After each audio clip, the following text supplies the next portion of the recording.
Chapter 791. In the mid-1990s, the U.S. cable television industry was on the verge of exploding because of the new technology. If FFM was managed properly, the company's valuation would increase by more than double 5 years later. Even 5 or 10 times was a conservative estimate. Eric had promised Wayne Stan more than $10 million worth of stock options. When the time comes, the company might even get more than $100 million in return. If FFM's growth reached its expectations, Eric will not be stingy with the remuneration. But Harvey Wayne Stan did not think so. After all, not everyone could see the future. He shook his head and said, "Eric, I can accept $250,000 per year. But 1 million shares of stock options is too little." Eric said, "Harvey, after you take over this company, the company's annual growth rate will be 30%. In 5 years, the company's market value will be 4 times of its current value. Your final salary will be more than $40 million. This is already very generous. No matter if it is Firefly or News Corporation, there are less than 10 people with an annual salary of more than $10 million. Harvey Wayne Stan opened his mouth and wanted to refute, but he could not say anything. He could not say that he did not have the confidence to achieve a 30% annual growth rate. It was not easy for companies that had passed their rapid growth period to achieve a 30% annual growth rate. But for a newly established company like FFM, if it could not achieve a 30% annual growth rate, it would not be considered a success. Seeing Wayne Stan hesitating, Eric thought for a while and said, "If you think the stock options are too risky, we can use another method. We can set up a bonus. As long as you achieve the annual target, you will get the bonus. But I can only give you a maximum of $5 million per year." When Sony hired Peter Guber to manage Columbia, they had used this method. Peter Guber's contract was also 5 years, and Sony set a bonus of $50 million. In the end, Peter Cup took the prize money and left Sony with a mess.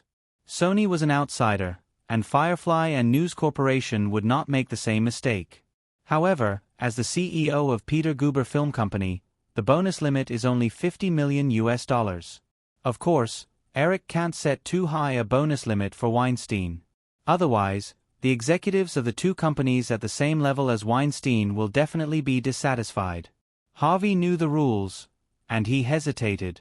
Choosing the bonus was the safest option. Although he had received a lot of money from Miramax in the past 2 years, it was also during the good years.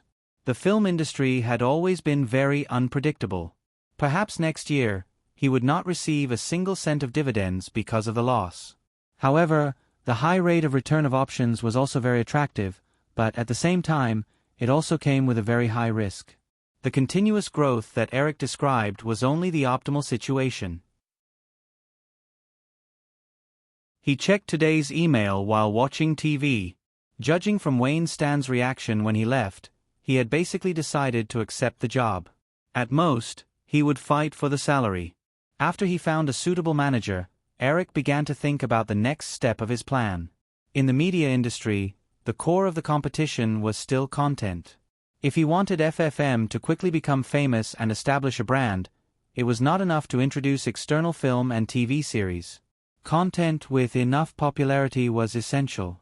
Other than Want City, which was already taken over by Lifetime, the first thing Eric thought of was Machida Family. In the original space-time, due to the rise of the internet, Chinese audiences were much more familiar with House of Cards from Netflix than Machida Family. With the strong influence of House of Cards, Netflix surpassed HBO in terms of subscribers. In the following few years, HBO was left far behind. The status of The Sopranos in HBO was equivalent to Netflix's House of Cards. Although there were many excellent TV series such as Want City, 6 Feet Under, Band of Brothers, etc., the one that really pushed HBO to the top was actually Machida Family. Back then, even in China, Eric often heard of the famous Machida Family. This TV series was ranked first in many Western media's greatest TV series of all time. In the past, although City to Desire was very influential, it was only limited to women. On the other hand, Ji Dao Clan was able to become the focus of everyone's attention. Under normal circumstances, for episodes of the same quality, the viewership ratings would usually be higher on public channels than on basic cable channels, and the basic cable channels would be higher on premium cable channels. Due to the innate disadvantage of the audience base, very few paid TV shows could squeeze into the top few positions in the ratings rankings. However, Meng Dao Clan did it. During HBO's peak, this TV series even achieved more than 10 million viewers. Compared to other paid TV channels that only had a few million subscribers, Meng Dao Clan's ratings were simply miraculous. It was precisely because of the heaven-defying viewership numbers of The Tao Family that HBO was able to ascend to the position of the dominant pay TV channel. There were many reasons for the rise of The Tao Family, but in the end, it could not be separated from the excellent quality of the episodes and the fact that it catered to the tastes of the American media and audience. Although Eric's appearance changed the history of Hollywood, the screenwriter of The Tao Family, David Chase, still wrote the script. This was because the idea for the script was conceived by David Chase based on some of his personal experiences when he was a teenager. The story had been brewing in David Chase's mind for many years. David Chase was currently a somewhat famous producer in the TV industry. He had participated in the production of the popular CBS drama, The Winds in the North. However, the promotion of the script for The Tao Family was not that smooth. Before Eric paid attention to this matter, several major TV channels, including ABC, had received the script. However, the executives of the 4 major TV channels were not at all interested in this kind of cold and unconventional gangster film, so they all chose to reject it without exception. In the past, the production of The Tao Family was even more bumpy. After failing to promote it to the major TV networks, David Chase turned his target to the smaller cable TV channels. In the end, HBO got the script in 1997, but the desire to produce it was not that strong. Under David Chase's strong request, HBO finally approved the production funds for a pilot episode. David Chase personally directed the pilot episode, but it was held back by HBO for more than a year. It wasn't until 1999 that The Sopranos finally appeared on the television screen, and then it rose to fame miraculously. Eric had only recently asked Firefly's copyright department to contact David Chase again, wanting to get the script. There was another more coincidental thing. David Chase's agent for the script was called Brad Gray, who used to be Wayne Stan's assistant. Now, he had established a production company on his own. Of course, Eric would not personally deal with this matter. Otherwise, it would be obvious that he was telling others to come and fight for it. Eric specifically asked the person in charge of the copyright department to report the progress of the negotiations for The Tao Family to him. He opened his email and quickly found a related email. Perhaps David Chase felt the change in Firefly's attitude towards The Tao Family, so he requested to be the director and producer himself. He also wanted to participate in the casting of the characters. Brad Gray also refused to completely let go of the production of the series.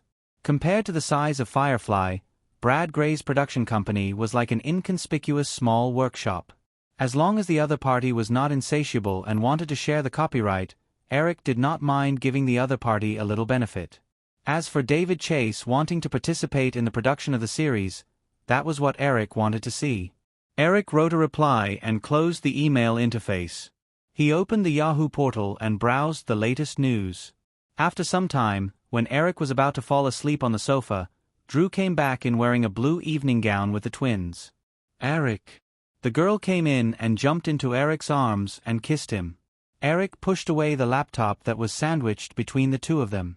He hugged the girl's waist and asked, "Where did you go crazy? Why are you back so late?" "I'm not crazy. It's Godfather's party. I can't not go, right?" the girl said as she twisted her body and pressed closer to Eric. She even raised her legs and shook them. The twins quietly went forward and helped the girl take off her high heels. They also took the initiative to put away the laptop. One of them asked softly, "Boss, do you want to take a shower?" "Yeah, I'll shower with Eric later." Eric smiled and said, "I've already showered." "Then shower again." The girl hugged Eric's neck and acted coquettishly. Eric could not take it anymore and nodded. After the twins left to prepare the hot water, he asked, "What party did Steven invite you to this time?" "It's still some business cooperation." The girl was obviously not in the mood to talk about these. She only said, "Anyway, I have a feeling that Godfather's party will not be big this time." Eric smiled. At the end of last month, with the support of Microsoft, Steven Spielberg, David Geffen, George Lucas, and the rest officially announced the plan for a big film studio. Perhaps Eric had taken the name of DreamWorks in advance. The new film studio did not have a new name. Instead, all the resources of several parties were integrated into Amblin Pictures under Spielberg's name. Microsoft's initial investment of $500 million and promised to provide technical support for special effects and computer animation. They also received 25% of Amblin's shares. George Lucas also merged Lucasfilm and Industrial Light and Magic under his name into the company. Amblin also received 25% of the shares. Amblin also received the rights to produce Star Wars. Spielberg held 30% of the remaining 50% of the shares. As the earliest sponsor of the big film studio, David Geffen only received 20% of the shares this time. There were signs that he was going to be excluded from the core circle. It was conceivable that if Microsoft continued with the second or third round of investment, the first company whose shares would be diluted would be David Geffen. At the same time, Amblin also signed a distribution agreement with Paramount for 8 films for the next 5 years. Eric had been paying attention to these matters. Just like the girl, Eric also felt that the possibility of Spielberg and the rest making the film studio big this time was not high. Putting aside the lack of distribution channels and the fact that the original 7 major film studios were secretly suppressing them, Spielberg and George Lucas were not ambitious people. Although many people called Spielberg a film businessman, he was indecisive and was not suitable to run a big film studio.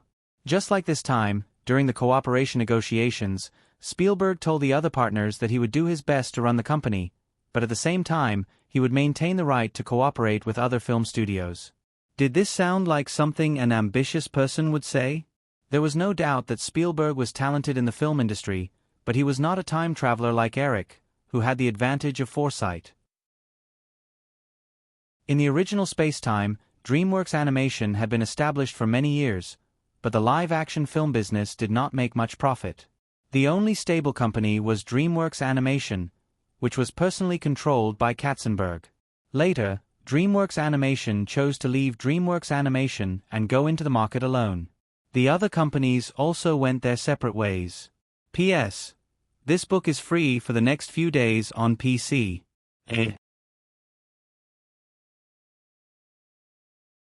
Chapter 792.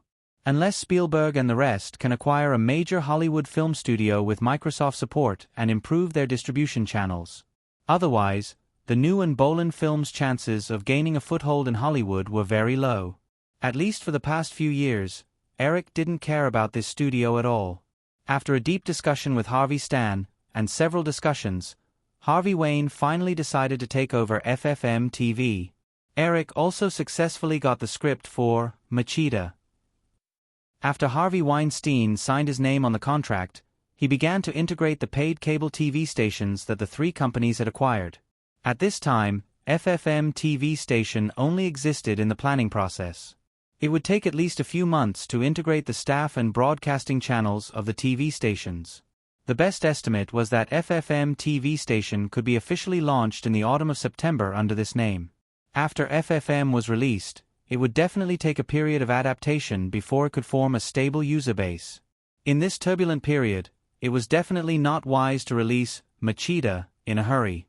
Eric planned to release the series next fall, which would give the creator David Chase more time to polish the series.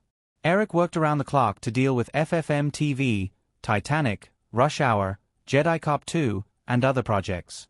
In late May, Hollywood studios began to release new movies, indicating the official arrival of the 1996 summer. The release date of The Matrix was May 31st. Before that, only Time Warner's Moment of Slaughter had a decent box office. A Time to Kill was a crime movie about racial conflicts in the United States starring the black film star Samuel Jackson. To be honest, this kind of movie was not very popular with film critics. Because it involved racial issues, in order to ensure that it did not violate taboos, the film critics became restrained. It was difficult to give this type of movie a fair evaluation. The average score of Moment of Killing in the media was only about 7 points, which was neither too high nor too low. If it wasn't for the genre of the film that made the film critics consciously show mercy, the score would probably have been pulled down to 6 points. With the participation of Samuel Jackson and a few other stars, the movie took in more than $23 million in box office in the first week. Because it was difficult for racial films to achieve good box office results overseas, with a production cost of $40 million, unless Moment of Slaughter could achieve a long-term box office, it was unlikely that Warner would be able to recoup the cost. When Eric saw the relevant information, he only felt that Warner seemed to have chosen the wrong schedule. They habitually filled in a cannon fodder film before the summer break.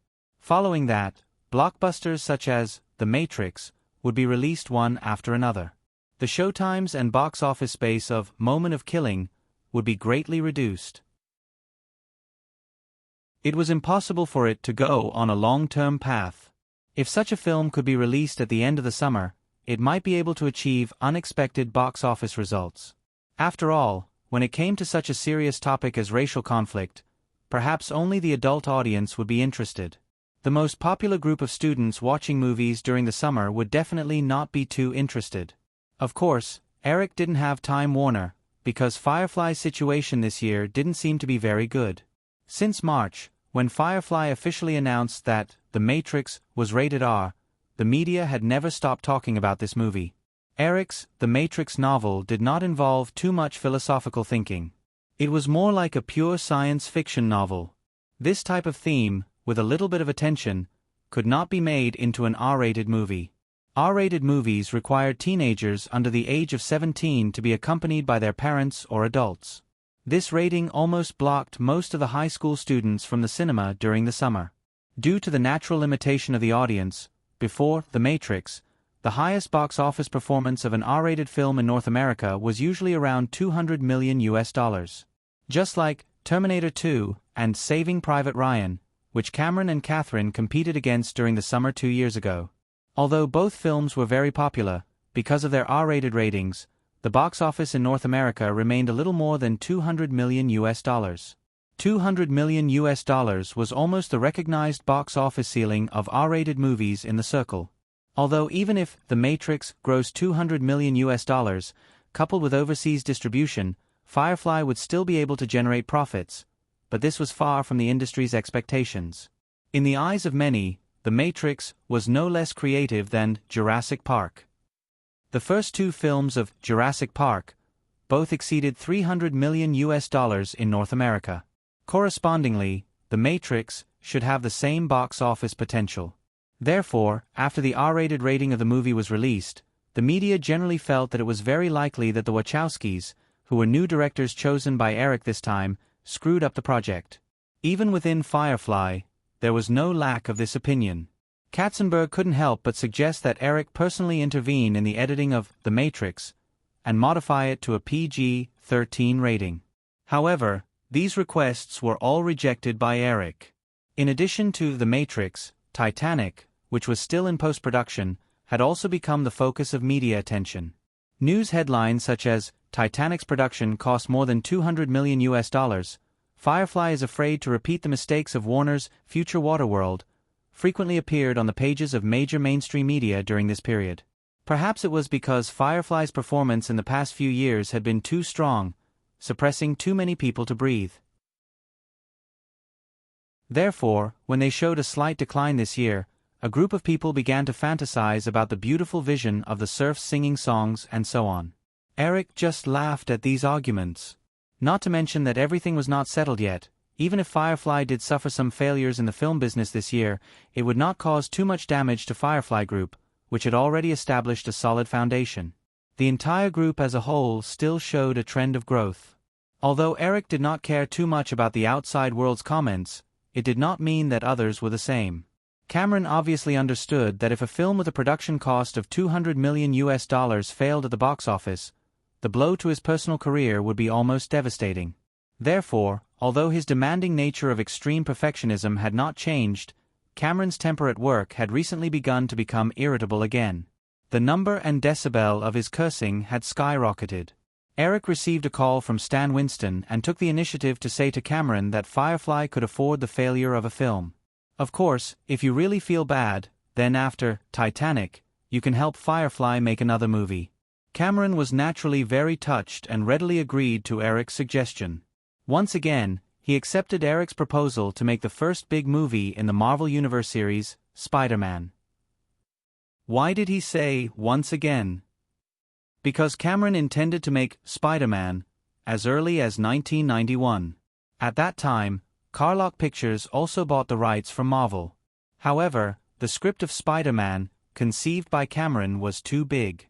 There was even a scene of Peter Parker and Mary Jane making love on the Brooklyn Bridge. It was properly rated R when it was produced.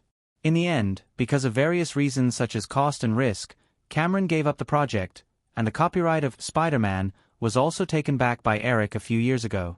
Of course, since Cameron took the initiative to jump into this pit this time, Eric certainly would not let him do as he pleased. As the opening blockbuster of the Marvel Cinematic Universe series, the future version of Spider-Man was almost equivalent to setting the overall tone of the Marvel Cinematic Universe series. Therefore, an R rating was not acceptable in any case. It was almost the end of May when he was almost done with the work that needed to be handled personally. On May 27th, the premiere of The Matrix was held at the Los Angeles Music Center. After attending the premiere tonight, Eric would fly to the Bahamas tomorrow. The crew of 007 Casino Royale had already assembled there. Although the company was very worried about the box office prospects of The Matrix, the scale of the premiere was no less than the premiere of previous blockbuster films. In addition to the main creative team such as the Wachowski brothers and the male lead Keanu Reeves, there were also a large number of Hollywood superstars who came to support. Eric and Drew arrived at the premiere together at 6:30 p.m. Both sides of the red carpet happened to be in an uproar. They could vaguely see the trio of Thunderbolt walking in front. Although there would be a crossover between the plot of James Bond, Casino Royale and Charlie's Angels, the appearance of the three Charlie's Angels was carefully controlled to be less than 10 minutes. This was actually a hunger marketing method. A 10-minute crossover was enough to excite the audience but not enough to satisfy them completely. Therefore, the audience would look forward to more crossovers in the future. Charlie and the other two scenes were mainly in Europe, and the shooting would take a few months, so they didn't go to the Bahamas. Eric and Drew walked across the red carpet together, ignoring the excited questions from the reporters on both sides. With a smile on their faces, they posed for some photos and walked into the premiere. After greeting the guests backstage one by one, it was almost 7 o'clock. Everyone went to the screening room. Eric and Katzenberg sat together, and on the other side was Andy Wachowski. Because she knew that Eric would definitely talk to them about something, the girl took the initiative to choose the celebrity seats in the back row. When the screening room was full, after a simple speech, the movie officially began. Looking at the familiar animation scene of fireflies flying into the sky, Eric noticed Andy Wachowski clenching his fists. He reached out and patted his fists. He smiled and said, "Andy, be confident. I'm very confident in this movie." Andy Wachowski smiled at Eric. Of course, he didn't lack confidence. However, this involved the success or failure of a $100 million investment, and even more so, his future as a director. No matter how confident he was, he couldn't help but feel uneasy at this moment. Eric had delegated a lot of power to this project. After confirming that the script was similar to the one in his previous life, he rarely paid attention to the specific filming matters. Of course, as for the finishing touch of the bullet time setting, after confirming that the crew had missed it, he immediately brought it up. Other than some changes in the characters, the plot of the first movie in the new version of The Matrix didn't change much from the original version. It wasn't that Eric didn't want to make some changes, but unless he spared a lot of energy to completely control the project, he would only mess up the shooting rhythm of the Wachowski brothers. In the end, it wouldn't be worth the loss. The story still started with Agent Smith's pursuit of Trinity. Due to the hint of the virtual world, the whole scene was light green. Coupled with the overall dark tone of the movie, many film critics at the scene had a preconceived notion that this was a reflection of the Wachowski brothers' incompetence. It wasn't until the amazing 360-degree rotation special effects of Trinity's flying kick that many film critics realized that this movie might not be as bad as they thought. Coupled with the cool action design, the fighting scene that lasted only a few seconds was already enough to make many ordinary fans who were invited to watch the movie cry out in surprise. After the suspenseful opening, the male lead played by Keanu Reeves, Neo, appeared. Neo was a top hacker who was on the verge of awakening. When he was found by Trinity, he went through a series of changes and met the leader of the Resistance Army, Morpheus. In the end, he chose to return to the real world. 200 years later, in the real world, when Neo woke up, the huge human cultivation base that provided bioenergy for the robots appeared in front of the audience. The realistic special effects created by the digital domain once again caused the audience to exclaim in surprise. Some of the audience even subconsciously touched the back of their heads. As the plot continued, the film critics with keen intuition also noticed the ingenious use of color in the movie. When the protagonist was in the virtual world, his surroundings were light green. But when the protagonist returned to the real world, the green light disappeared completely. The audience could only see green data streams flowing on the screen of the spaceship. At the same time, the discussion between Neo, the members of the Resistance Army and the Prophet about reality and illusion added a touch of philosophy to the movie's sci-fi appearance. Of course, these were only the opinions of the professional film critics. The ordinary audience was already attracted by the contrast between reality and illusion in the movie, especially in the final battle. When the bullet time appeared, it was just like the 360-degree rotation special effects in the beginning, and many of the audience were once again satisfied with it. When the movie ended with Neo's suspenseful narration, the lights came back on. After a brief silence, the theater was soon filled with enthusiastic applause. Some of the excited fans even shouted the names of the main creators of the movie.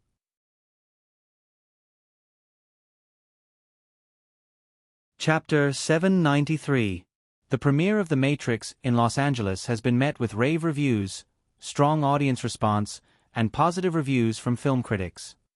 After the premiere, well-known film critic Peter Rogier told a reporter from the Los Angeles Times that The Matrix was the best film he had watched in recent years. The film's philosophical thinking on the relationship between virtual reality and reality is a complete sublimation of the original novel's concept. The innovative shooting techniques such as bullet time, 360-degree rotation of the camera, and special effects are also eye-catching. The Wachowskis, a pair of Hollywood newcomers, have shown amazing directing skills. Eric Williams has once again proven his extraordinary vision in film production. After the strong response to the premiere, Firefly had basically put down their worries about the box office prospects of The Matrix, and began to launch small-scale pre-screenings in major box office cities such as Los Angeles, New York, and San Francisco. With the last wave of more intense publicity, the film's reputation and popularity exploded rapidly. From the premiere on May 27 to the official release of the film on May 31, The Matrix grossed a total of $680,000 from 26 screens in major North American cities in just 3 days. The midnight box office of The Matrix, on May 30 on 3,100 screens in North America surpassed Jurassic Park from 3 years ago, reaching a total of $465 million. After these two figures were released, the media that had been pessimistic about The Matrix all shut their mouths. The executives of several film companies were secretly relieved that they did not put their summer blockbuster films on the same schedule as The Matrix. Even Universal, who had rescheduled The Mummy 2 a week after Fatal Island after Titanic skipped the release of Fatal Island, was secretly worried that Fatal Island would be of the same quality as The Matrix. Although The Mummy 2 had the same audience base as its predecessor, and its pre-screening reviews were very good, it was inevitable that two strong films would go head-to-head. In the original space-time, from the beginning of production to the release of The Matrix, Warner Brothers maintained a very cold attitude. They even set the release date for the relatively quiet Easter schedule. But even so, The Matrix still managed to achieve $170 million at the North American box office with a moderate production cost of $63 million. It also completely beat Cop, another film starring Will Smith, which cost $170 million. It took the #1 box office release of that year for Time Warner. Later, with the strong reputation of the first film, although the quality of the second film was severely reduced, the box office still reached $150 million in the first week.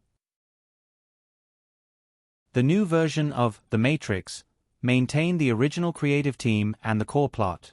Whether it was the production standard, publicity, or the choice of release, it was far better than the original. The film might be limited by the R-rated rating and would not be able to achieve the box office miracle of Jurassic Park, but it was almost certain that it would far surpass the original. Therefore, after the premiere, Eric flew to the Bahamas and began the production of James Bond, Casino Royale. The Bahamas, like Canada, Australia, and other countries, were all Commonwealth countries. These countries basically regarded the Queen of England as the head of state, so most of them did not have a president.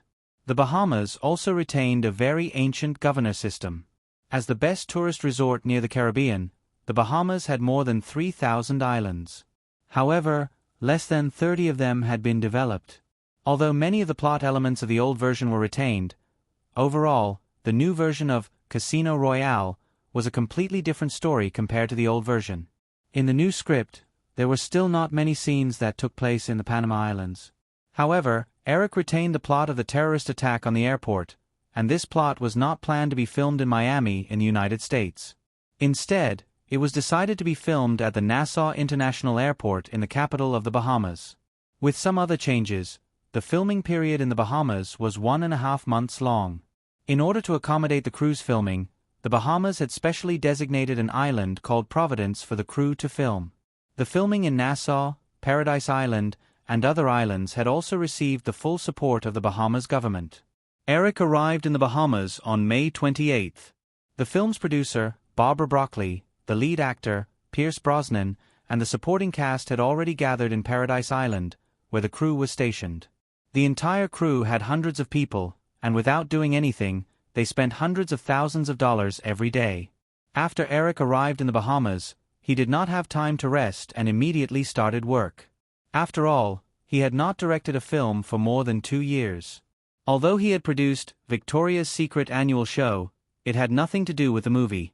In the few days before the shooting began on June 2, Eric was basically re-entering the director's state. Fortunately, after doing things for 2 lifetimes, all kinds of professional knowledge related to directing were ingrained in his instincts. It was impossible for him to forget it in 2 years. In addition, with the support of a strong production team behind him, the corresponding sense of unfamiliarity quickly disappeared. On June 2, on the beach of Paradise Island in the Bahamas, Casino Royale officially started filming. In accordance with the principle of easy first, difficult second, the film started with the scene where Bond met the third girl on the beach. There were no specific lines for this scene, so it was relatively simple to film. According to the order of priority, the first girl in 007 was naturally Cate Blanchett. In order to give Kate the intellectual temperament of a working woman, Eric had arranged for her to experience life in the British branch of Firefly. The second girl was the younger sister of Kate's character, played by Christina Aguilera. This character's other identity was also the backup angel of Charlie's detective agency. Therefore, the woman in the Bahamas was the third girl. Eric did not interfere with the selection of this role, but the final choice of the casting team was coincidentally Terry Hatchell. According to the original timeline, Terry Hatchell was also the 18th 007 girl. Eric had seen this woman on the casting list of City to Prosper last year. It was not difficult to guess that Terry Hatchell should be an artist under ICM. Otherwise, she would not have appeared on the list of the 2 main protagonists of Firefly's production. Of course, Eric did not have time to care about these entangled games now. Hollywood was an intricate game of chess. Standing behind the familiar monitor, Eric looked at the surrounding slides, the actors who had finished filming, and his crew members. A familiar feeling welled up in his heart, and he felt a little excited. The assistant director waved at Eric, indicating that everything was ready. Eric finally raised the microphone in his hand and said to everyone, "Okay, Casino Royale, Act 1, Scene 1, Action." In the long-distance shot, the third female lead, Katarina, played by Terry Hatchell, was riding a white horse on the beach, followed by a group of excited children. As the camera moved slowly, Katarina rode away. The camera was fixed on the bright faces of the children. Eric made a gesture again. Cut. Good, get ready for the next scene. After all, this was the first scene after Eric took over the camera again. As soon as Eric's voice fell, everyone stopped what they were doing and applauded softly. Terry Hachel, who was helped off the horse by the staff, came over and squeezed next to Eric. She pretended to look at the monitor and said, "Eric, don't you need to take a few more backup shots?" What's more, this simple scene had taken more than a minute's worth of footage from 4 cameras at different positions. The post-editing would only take about 15 seconds. Of course, there was no need to reshoot. "There's no need for this scene," Eric smiled and shook his head. He looked at the hot woman in a bikini in front of him and said, "There will definitely be opportunities for NGs. I hope you won't lose your patience when the time comes." "Of course not. How would I dare to lose my patience in front of you, Eric?" The woman looked at Eric flirtatiously, got up, and walked away. The surrounding staff members pretended not to see the interaction between the director and the actress. They were busy with their own things. Eric just shrugged slightly. Similar to the character setting in the movie, Terry Hachel was already married in reality. Eric was not a wife-obsessed person, so he usually would not provoke this kind of woman. While Pierce Brosnan was preparing, Eric and his old partner in charge of photography, Nick Frank, took a few sets of aerial shots of the beach and the sea as backup shots. Then, they began the next scene, which was the scene where James Bond emerged from the water and saw Katarina for the first time. To be honest, in the original version, Daniel Craig's body could only be described as strong. He did not have much of a man's body beauty. However, Pierce Brosnan was different. When he wore a suit, he was a living clothes hanger. When he took off his suit, he had a fit body that he had specially trained for the role of Bond. His 8-pack abs, Apollo's belt, and long legs were enough to make a group of young women scream directly at the sight of him. In the scene, James Bond emerged from the water and slowly walked towards the shore. Katarina jumped off the horse, and the two looked at each other. Pierce Brosnan smiled appreciatively, but Katarina looked a little reserved. She glanced at Bond a few times and walked away with her horse. This was the second official scene. Eric also did not want to shout cut. However, looking at Pierce Brosnan's performance on the monitor, Eric raised the microphone and said, "Cut, no good. Pierce, Terry, can you come over here?" The two quickly gathered. Pierce Brosnan was still wiping the water stains with a large towel that a female assistant of the crew had just handed to him. Eric held the script and explained, "It's like this, Pierce. Your eyes just now were too purposeful. It was as if you were looking for something. That's not right. I need your eyes to be more casual. And Terry, you should not just show curiosity. You should also show a sense of attraction." "Hey," Eric said and gestured to Pierce Brosnan. With a serious expression, he said, "Can't such a wonderful male body be attractive to you?" Pierce Brosnan looked a little embarrassed. Terry Hatcher nodded subconsciously and said, "Okay, Eric. I think I know what to do." "Then let's do it again," Eric said and gestured for the two to start again. In the original version, James Bond did deliberately come looking for the clues left by the bomber. However, in this version of the script, the two of them met by chance. Katarina's husband, Alex, was a grey trading middleman in the periphery of the Ghost Gang. Bond, who was sent by Mrs. M to the Bahamas for a vacation, bumped into Alex's wife, Katarina, on the beach. Soon, the two of them unexpectedly met at the Paradise Island Casino.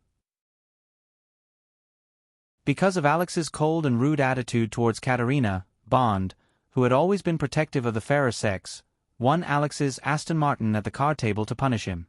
This Aston Martin also became a key prop in Bond's accidental involvement in the Ghost Gang. Speaking of which, the most obvious characteristic of this 007 movie was that, from the beginning of the script stage, Eric intended to let 007 start the serious storytelling stage. In the past, most of the 007 movies took the route of gimmicks to sell scenes. They shot scenes all over the world, and all kinds of planes and cannons bombed everywhere. As for the plot, although it was inevitable that the plot was weak, the 007 series rarely told a good story. If it was before the 1990s, because of the general backwardness of film shooting technology, these gimmicks could still attract a large number of audiences. However, with the development of film and television special effects step by step, even if it was a scene of an earth-shattering earthquake or an alien invasion, the audience gradually became accustomed to it. If the 007 series continued to take the original route, it could only gradually decline. In the original spacetime, although Pierce Brosnan's portrayal of James Bond received a lot of praise, because the stories in the movies he starred in were full of loopholes. Not to mention the continuity of the plots in the movies. Even in one movie, there were many unrelated plots. Therefore, the box office of Pierce Brosnan's 4 consecutive Bond movies was generally not very high. It wasn't until Daniel Craig took over the role of 007 that the series began to clumsily tell a slightly more reliable story. Perhaps there was a bit of luck involved. Starting from the first film, Casino Royale, the total box office of the 4 Bond films played by Daniel Craig was almost twice that of Pierce Brosnan's version. As a result, Daniel Craig became the highest-paid Bond actor in history. The first day of shooting went very smoothly. Because it happened to be the weekend, the crew chose to leave early. In the evening, a small opening party was held in the resort where they were stationed at Paradise Island. On the second day of the official shooting of Casino Royale, the 3-day box office of The Matrix in North America was released smoothly.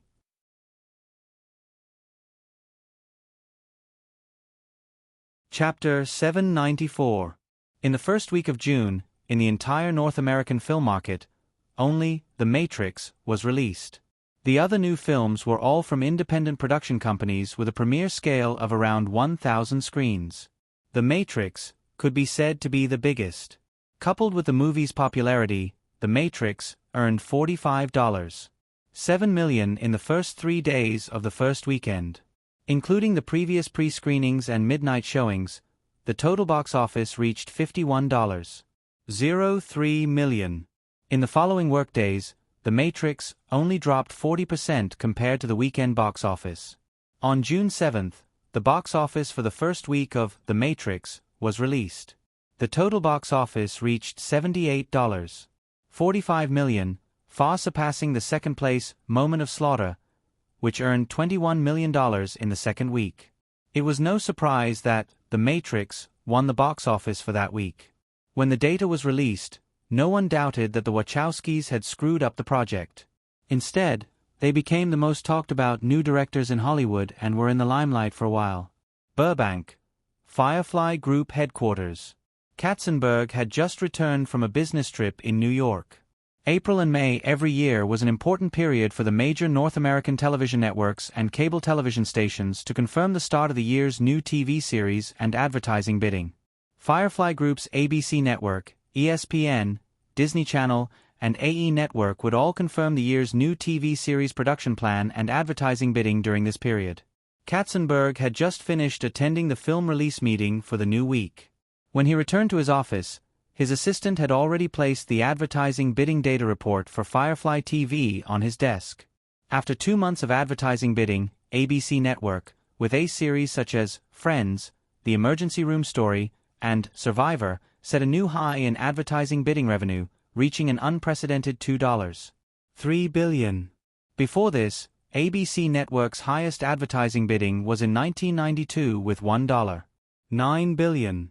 In addition, several major television stations such as ESPN, Disney Channel, and AE Network's Lifetime also earned $1.97 billion in advertising bidding revenue.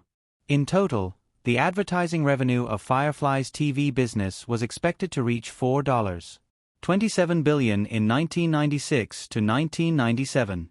In addition to advertising revenue, the main revenue of Firefly Group's TV business included syndication rights distribution, franchise licensing, video sales, and overseas distribution. According to the data of previous years, advertising revenue accounted for about 30% of the total revenue of the entire TV business. In this way, the total revenue of the Firefly Group's TV business this year would reach $14 billion. Compared to last year, it was expected that the revenue would increase by more than 35%. Katzenberg was not a blind supporter of companies going public. During Disney's time, as a listed company, Disney had to disclose the salary data of the board of directors. Katzenberg, who did not like to expose his financial situation, had always refused to join the Disney board of directors. However, as he looked at the advertising bidding report in his hand, Katzenberg could not help but imagine how much of an impact this advertising bidding data would have on the stock price if Firefly Group chose to go public.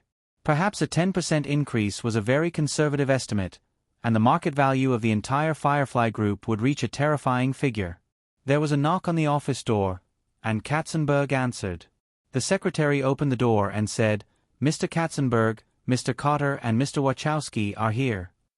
Katzenberg nodded and stood up to greet the producer of The Matrix, Robert Cotter, and the directors of the Wachowski brothers.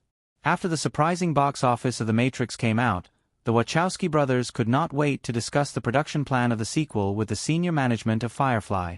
Eric was far away in the Bahamas filming Casino Royale, so Katzenberg personally took on this matter to show the importance of the Wachowski brothers. After all, any film company in Hollywood now would be eager to rope in the two brothers, and the senior management of Firefly would definitely not mind doing some small actions to buy people's hearts. After enthusiastically exchanging greetings with the Wachowski brothers, Katzenberg asked his secretary to make coffee. He then pointed to the small conference room next to his office and said, "Let's go in and talk." They sat at the desk in the small conference room, and the secretary quickly served coffee. Katzenberg gestured for the three of them to make themselves at home. He picked up the coffee and took a few sips before taking the initiative to speak. "So, does everyone have a complete idea for the sequel?" Robert Cotter looked at the Wachowski brothers. Andy Wachowski took out the script from his bag and said, "Actually, we originally designed the script according to the concept of the trilogy. This is the script for the next two parts. Mr. Katzenberg, you can take a look first." "Jeffrey." Katzenberg took it and smiled. "Just call me Jeffrey." Andy Wachowski nodded and looked at Katzenberg as he flipped open the script. He said, "It's like this, Jeffrey.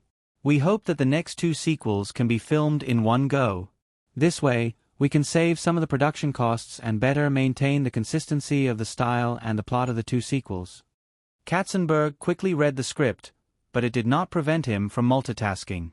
Based on a reputation and box office performance of the first part of The Matrix, as well as the box office data of some countries that were released at the same time, the global box office of this film was expected to be about $600 million. With the total cost of production and publicity of the film totaling more than $100 million, Firefly could earn a net profit of hundreds of millions USD from the box office. He flipped the script in front of him again and said, "Of course, if it's possible, it's not impossible to film the two sequels." Robert Cotter and the Wachowski brothers looked satisfied when they heard Katzenberg say this. Seeing that Katzenberg was focused on reading the script, they did not interrupt too much. Although they still wanted to talk about the director's salary for the sequels, they were not in a hurry. Katzenberg quickly skimmed through the scripts of the two sequels, but his brows gradually furrowed. After half an hour, Katzenberg raised his head and looked at the Wachowski brothers.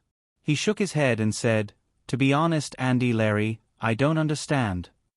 The two brothers were stunned. Andy Wachowski said, "Jeffrey, maybe you're just reading too fast." "No." Katzenberg shook his head. He was a firm supporter of high-concept movies, and he admired movies that could finish the story in one sentence.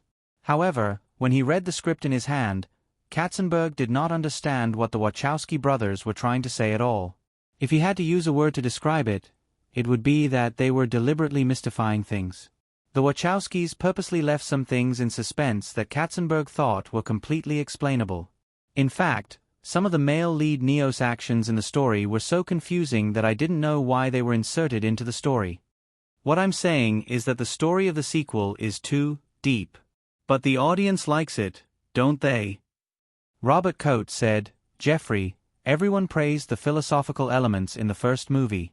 So, I think it's not a bad idea to deepen the plot a little in this aspect." "I don't think it's deepening. The philosophical elements of the movie that's being screened are just right. Moreover, the audience mainly wants to see the whole story, the innovative filming techniques, and the explosive gunfight scenes in the movie." Katzenberg shrugged and said, "Although the sequel script also has these elements, the whole story is completely mystifying. I think you need to change the script." With Katzenberg's fiery and unyielding personality, he was already very restrained when he said these words patiently. He was not someone who did not know how to deal with people at all. Otherwise, he would have already used words like bullsh*t just now. However, the Wachowski brothers, who had been enthusiastically pursued by the media recently, were still a little unhappy. Andy Wachowski said, "Jeffrey, I think maybe we should show the script to Eric first. He'll definitely like it." Whether it was a government department or an enterprise group, it was very taboo for different levels of management to report to the higher-ups. Not only would it disrupt the management of a department or company, but it would also affect the personal authority of the corresponding management. Andy Wachowski said in front of Katzenberg that he wanted Eric to judge the script personally, which was equivalent to slapping Katzenberg in the face. Robert Coates' expression changed slightly when he heard Andy Wachowski's reckless words.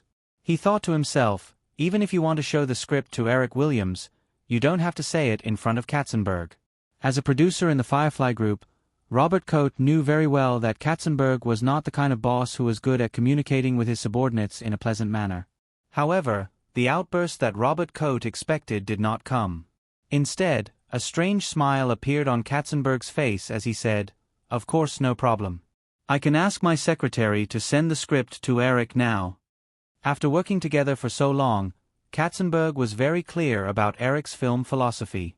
Although his boss also liked to produce some innovative film projects and occasionally made some unexpected investments, among the mainstream films of Firefly, Eric's insistence on high-concept films was not much worse than his. After all, the reason why Firefly had been able to rise so quickly over the years was inseparable from the company's firm insistence on high-concept commercial film production. Although in Hollywood, art house films that could win Oscars were often regarded highly by ordinary people, in reality, whether it was a big film company or an independent production company, the most important thing had always been commercial films that were low class in the eyes of critics. If such a mysterious script was handed over to the Wachowski brothers, Katzenberg was willing to burn the script to ashes and swallow it if it was not rejected. Seeing that the three of them did not say anything for a while, Katzenberg took the initiative to call his secretary and personally ordered in front of them, "Sally, fax this script to the Bahamas immediately." "Okay, Mr. Katzenberg." The secretary took the script and left the small conference room. Katzenberg did not want to make things too awkward with the three of them. After all, although he did not agree with the Wachowski brothers' script, he also knew that after the script was revised, the two brothers still needed to be in charge of the sequel. "Well, it's almost noon. There's a good restaurant nearby. Let's have lunch together?" Eric has been very busy recently. It might take 2 or 3 days before he replies, so you may have to be patient. Before the Wachowski brothers could react to Katzenberg's actions, Robert Coates had already stood up and took the initiative to say slowly, "Of course, Jeffrey. How about I treat?" "No, of course I'll treat," Katzenberg said and looked at the Wachowski brothers. Because things had been going too smoothly for the Wachowski brothers recently, they were suddenly rejected by Katzenberg. Subconsciously, they wanted to use Eric to pressure Katzenberg, but they were not idiots with negative EQ. Not long after they said that, they regretted it. Seeing that Katzenberg was not angry at all, the two brothers finally reacted. Andy Wachowski said, "Of course, it's our honor." Paradise Island, Bahamas. Eric had not seen Ivanka for almost 3 years. The once arrogant Loli was now a 15-year-old girl who had inherited her mother's modeling genes. The girl was now nearly 170 centimeters tall. Although there was still some baby fat on her face, standing between Giselle, Alexander, and Miranda, the 3 supermodels who had come later, she was no weaker than the other 3 girls. Casino Royale had been shooting for a week. With such a large crew, it was too extravagant to follow the normal 2-day system. After all, they were not in America. Therefore, the contract signed by the producers, the crew, and the actors was to work 6 days and have 1 day off. Giselle and the other 2 girls had arrived in the Bahamas with Ivanka and her mother 2 days ago. The crew had just had a day off, so Eric arranged a short scene with the 4 girls for today. Everyone's personality would change as they grew older and experienced more. Ivanka, on the other hand, was no longer as prideful as she used to be in front of Eric. Instead, she became shy. As a girl from a wealthy family, she understood the power and influence of Eric's wealth better than the children of ordinary families. Eric did not seem to notice this. He took the props that he had prepared for Ivanka from the production assistant, as if he was going to trick and coax her as usual. At this time, outside of the Ocean Park Club on Paradise Island, the crew was almost ready. However, most of the staff were watching with great interest as the director coaxed the exclusive mascot in his movie. Giselle and the other two girls were wearing one-piece tennis skirts with a racket in their hands as they stood by the side with a curious look on their faces. Even Ivanka's mother, Ivana Zelnikova, who was nearby, was watching the show with interest.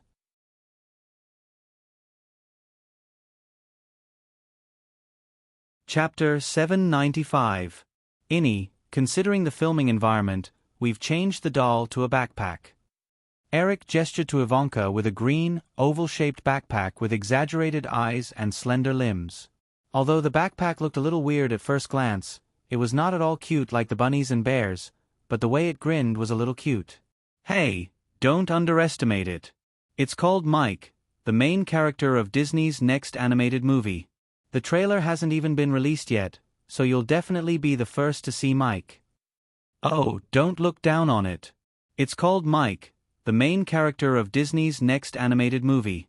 The trailer hasn't even been released yet, so you'll definitely be the first to see it. Standing opposite Eric, Ivanka was wearing the same one-piece tennis dress as Giselle and the other two girls. Feeling the teasing, and interest of the people around her, she was very shy. Blushing slightly, she softly interrupted Eric. Eric, can you stop nagging? I didn't say that I don't want to. Eric was stunned and stopped talking. He handed the backpack to the girl and said regretfully, Innie, you've changed. Many of the crew members on the scene had been following Eric's old team since Home Alone. They clearly remembered the past when Eric coaxed and occasionally took out $20 to let Ivanka appear in the movie. Hearing Eric's words, they finally couldn't help but laugh at the same time. Even if the others didn't quite understand what was going on, they also laughed along. The scene was cheerful. Eric looked at the girl who ran away because of shyness, clapped his hands and said loudly, Okay, everyone get ready for the shoot. Those who haven't finished laughing, save it for after work. The scene in front of them was about when the Spectre accidentally discovered Bond's identity. They thought that Alex and his wife might have betrayed the organization, so they decisively executed them. Bond saw Alex being assassinated with his own eyes and realized that Katerina was also in danger. He hurried back to Paradise Island, but unfortunately, he was still one step too late. Like many Bond girls, Katerina died on the big bed in a fancy dress. In order to find out the truth, Bond went to the Ocean Club Center to check the surveillance videos before and after Katerina's death. Casino Royale, Act 21, Scene 3, Action. Bond parked the car and walked to the square in front of the Ocean Club Center. He squatted down and pretended to tie his shoelaces while looking up at the surveillance cameras around. Another Bond subjective perspective camera swept across the place where the cameras were installed in front of the square and the surrounding crowd. In the front left of the camera, 4 young girls in white tennis skirts walked over together, talking and laughing. After all, it was the first time Giselle and the other 2 girls had participated in a movie shoot, and Ivanka hadn't had such an experience in a long time. Although it was a long-distance shot, the 4 girls' expressions were still very unnatural. Miranda even glanced at the camera curiously. Eric shouted, "Cut," and personally went forward to explain the essentials to the girls. Then, he continued. After that, they shot 5 more times in a row, but the results were not very good. Eric had to gather the girls again. Giselle and the other 2 girls looked nervous. Even Ivanka looked a little nervous. Looking at the pitiful looks of the girls, Eric couldn't get angry. He comforted them. Relax. Just talk and walk as usual. Just pretend that the people around you and the cameras don't exist. However, I have to remind you that everyone's time is very precious. So, you can only try 3 more times. If the results are still not good enough, I will have to cut out the scenes of your faces. At that time, you will only be able to show your backs. Come, take a deep breath and relax. The girls obediently took a deep breath at the same time. Following their movements, Eric couldn't help but look down slightly. These little vixens were really well developed. Throwing away these messy thoughts, Eric clapped his hands and said, "Okay, continue with the burials. Let's do it again." Perhaps because of the threat of the scene being cut out, the girls' performance finally broke through a little. After 2 more shots, they successfully passed. In the next shooting, the girls brushed past Bond. Bond was mistaken by the tourists as a parking valet. When he was parking the car, he created a small chaos in the parking lot and led the security guards away. From the surveillance video of Katerina's murder, he found the 2 killers. Relying on the clues of the 2 killers, Bond used the intelligence channel of the MI6 in the Bahamas to track them all the way to Miami. He destroyed the conspiracy of an organization that attempted to blow up the latest prototype of Sky Aero Airlines that was about to be tested. Thus, he started a head-on confrontation with the Ghost Gang. Of course, these scenes definitely couldn't be completed in a day. After roughly completing a few scenes in the Ocean Club Center, the day's shooting work was over. Dinner time, in the resort restaurant where Casino Royale was stationed. "Ms. Zelnikova, I'm glad you can bring Ivanka here." At the dining table, Eric once again expressed his gratitude to Ivanka's mother. He happened to experience the divorce of Ivanka's parents. Although the couple had some disagreements, Ivanka Zelnikova was the mother of Donald's 3 children after all. After a few years, the relationship between the 2 sides had eased up. Ivanka Zelnikova said, "It's our honor, Eric. When we came over, Donald asked me to send his regards to you." "Oh, what has he been busy with recently?" Eric asked casually. At the same time, he kicked a restless little foot under the table, warning Miranda next to him to stop making trouble. Giselle and the other 2 girls were sitting next to him. The 6 of them were sitting around a round table. Seeing that Eric only cared about talking to Ivanka and her daughter, the girl was obviously a little jealous. Ivanka Zelnikova thought for a while and looked at her daughter next to her. Ivanka said, "Dad went to Washington. It seems that he received an invitation from the president and his wife. This year happened to be the election year in the United States. Several candidates were desperately trying to win over the support of all parties." Eric was not surprised. He had received such invitations more than once, but he did not want to get too deeply involved in these things. Of course, because different presidents' governing philosophies would be very different, Eric did not want the next president to suddenly become a family that only knew how to fight for oil all over the world. In order to avoid too many changes in history, Eric still chose to support Clinton. Although he did not like this person, he also privately donated a campaign fund to him. The Clintons also wanted to visit Los Angeles in person for this reason, but Eric refused. However, the couple still expressed their gratitude many times over the phone. After all, Eric's donation did not only represent a check of hundreds of thousands of dollars, but also the attitude of the entire Firefly group in this election. At the current scale of Firefly's development, every administration strategy could affect the development of the group. Even if Eric did not want to get too involved in the governance, he had to choose a side that was in line with his own interests in this matter. At this time, when he heard Ivanka's words, Eric remembered something from his previous life and asked, "Your father seems to have said that he also wants to run for president, right?" Ivanka did not know why, but she still nodded. Eric asked half-jokingly, "Hey, Innie, what do you think your father will be like after he is elected president?"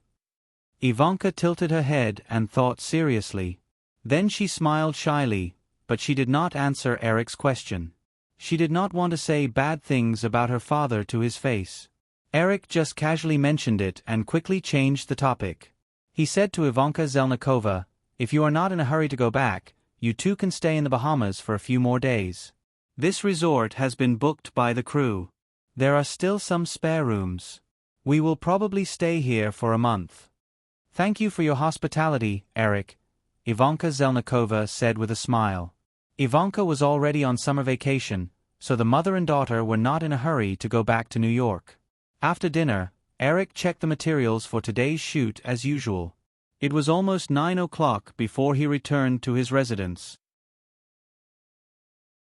This resort had just been built, and most of it was a standalone hotel-style apartment. The other crew members all squeezed into one apartment. Eric's identity was special, and in addition to his directing work, he often had to deal with some affairs from Firefly's system. It was not convenient for him to live with others, so he occupied an apartment by himself. When he returned to his residence, Eric's assistant was already waiting there. "Mr. Williams, this is the script for the sequel of The Matrix that was sent from Los Angeles this morning. In addition, there is a detailed financial statement for the group's television business for the new year." The assistant introduced one by one and handed several documents to Eric. "Okay, you go back and rest first." Eric sent the assistant away and walked into the living room. He put the documents on the coffee table and stretched his tired body after a busy day. He was about to take a shower when there was a soft knock on the door. Guessing who it was, Eric smiled and shook his head. He opened the door and saw Giselle and the other two girls standing outside. Seeing Eric looking at the three of them silently, Giselle took the initiative to say, "Eric, we want to say goodnight to you. Come in." Eric stepped aside and the three girls walked into the living room together. Giselle and Alexander saw Miranda throw herself on the sofa and sat down. However, when they noticed Eric looking at the three of them with a smile, Giselle quickly got up and said, "Eric, do you want coffee? I'll get it for you. In the kitchen." "Don't make it too strong," Eric said. Miranda picked up the remote control and turned on the TV. He said, "You watch TV first. Don't touch the documents on the table. I'm going to take a shower." The two girls nodded obediently, and Eric went upstairs. After taking a shower, Eric changed into a casual t-shirt and jeans. When he went downstairs, he saw the three girls sitting on two sofas.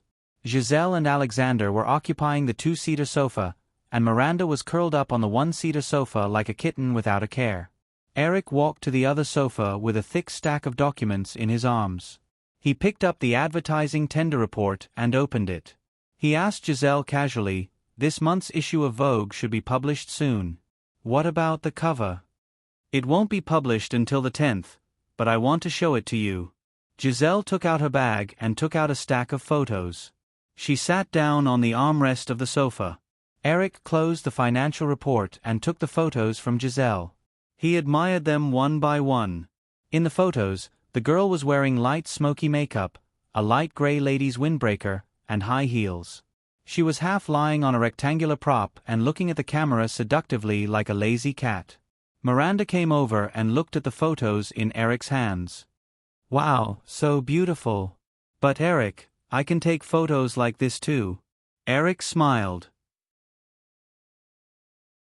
Giselle ignored Miranda and picked out a picture of her sitting on the sofa like a queen. With a hoarse voice, she said excitedly, "Eric, this is the one that's going to be on the cover." However, Anna said that the effect of these pictures is very good and gave me 6 more pictures of the inner pages.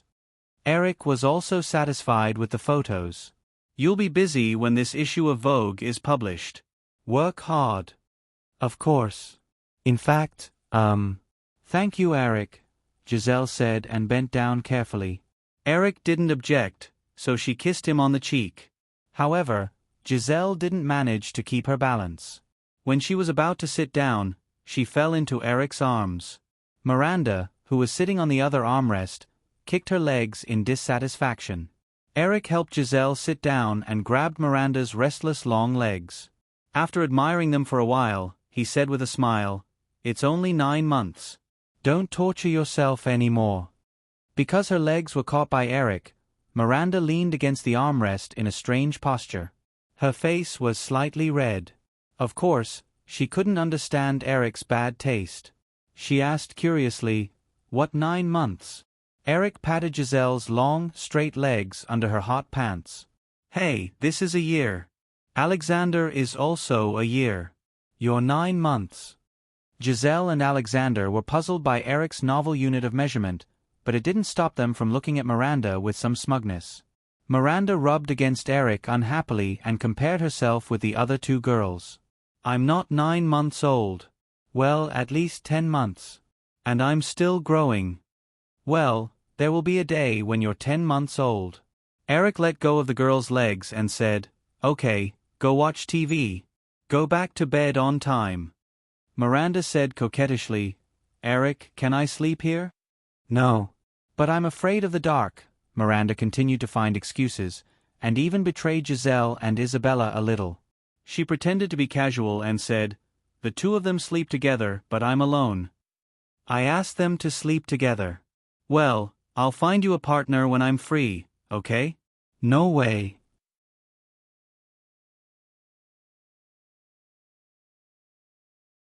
Chapter 796. In between the filming of Casino Royale, Eric spent a week reading the Wachowskis' script for the two sequels to The Matrix.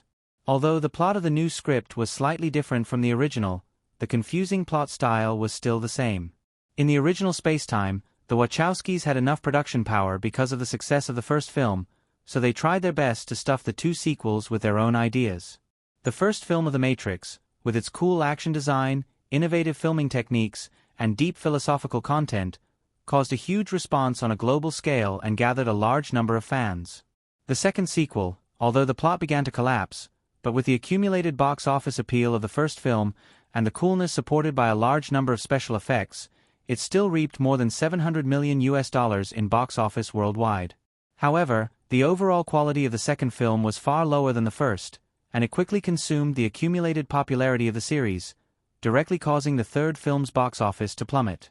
Many people felt that the reason why the third film of The Matrix had the lowest box office in the series was related to Time Warner's too rushed scheduling. The two sequels were released less than half a year apart. But in fact, from Time Warner's steady brand management of the Harry Potter series over the past 10 years, it was not that they did not understand the principle that a series released too close to each other would affect the box office. It was just that The Matrix 3 was completely mediocre and low quality, so Time Warner did not dare to delay it. Therefore, with the intention of getting as much money as possible, they arranged for the film to be released as early as possible before the popularity of The Matrix had completely cooled down. The facts also proved that Time Warner's decision was correct. With The Matrix 3's completely bad reputation, if it was delayed for a year or two, the influence of the first two films would have dissipated. By then, it would be good if the box office could reach $300 million worldwide, and it would be impossible to reach the $400 million mark. Eric also hoped that the two sequels could be shot consecutively, so that they could save a lot of money. However, to avoid the mistakes of the Matrix series, Eric dismissed the idea.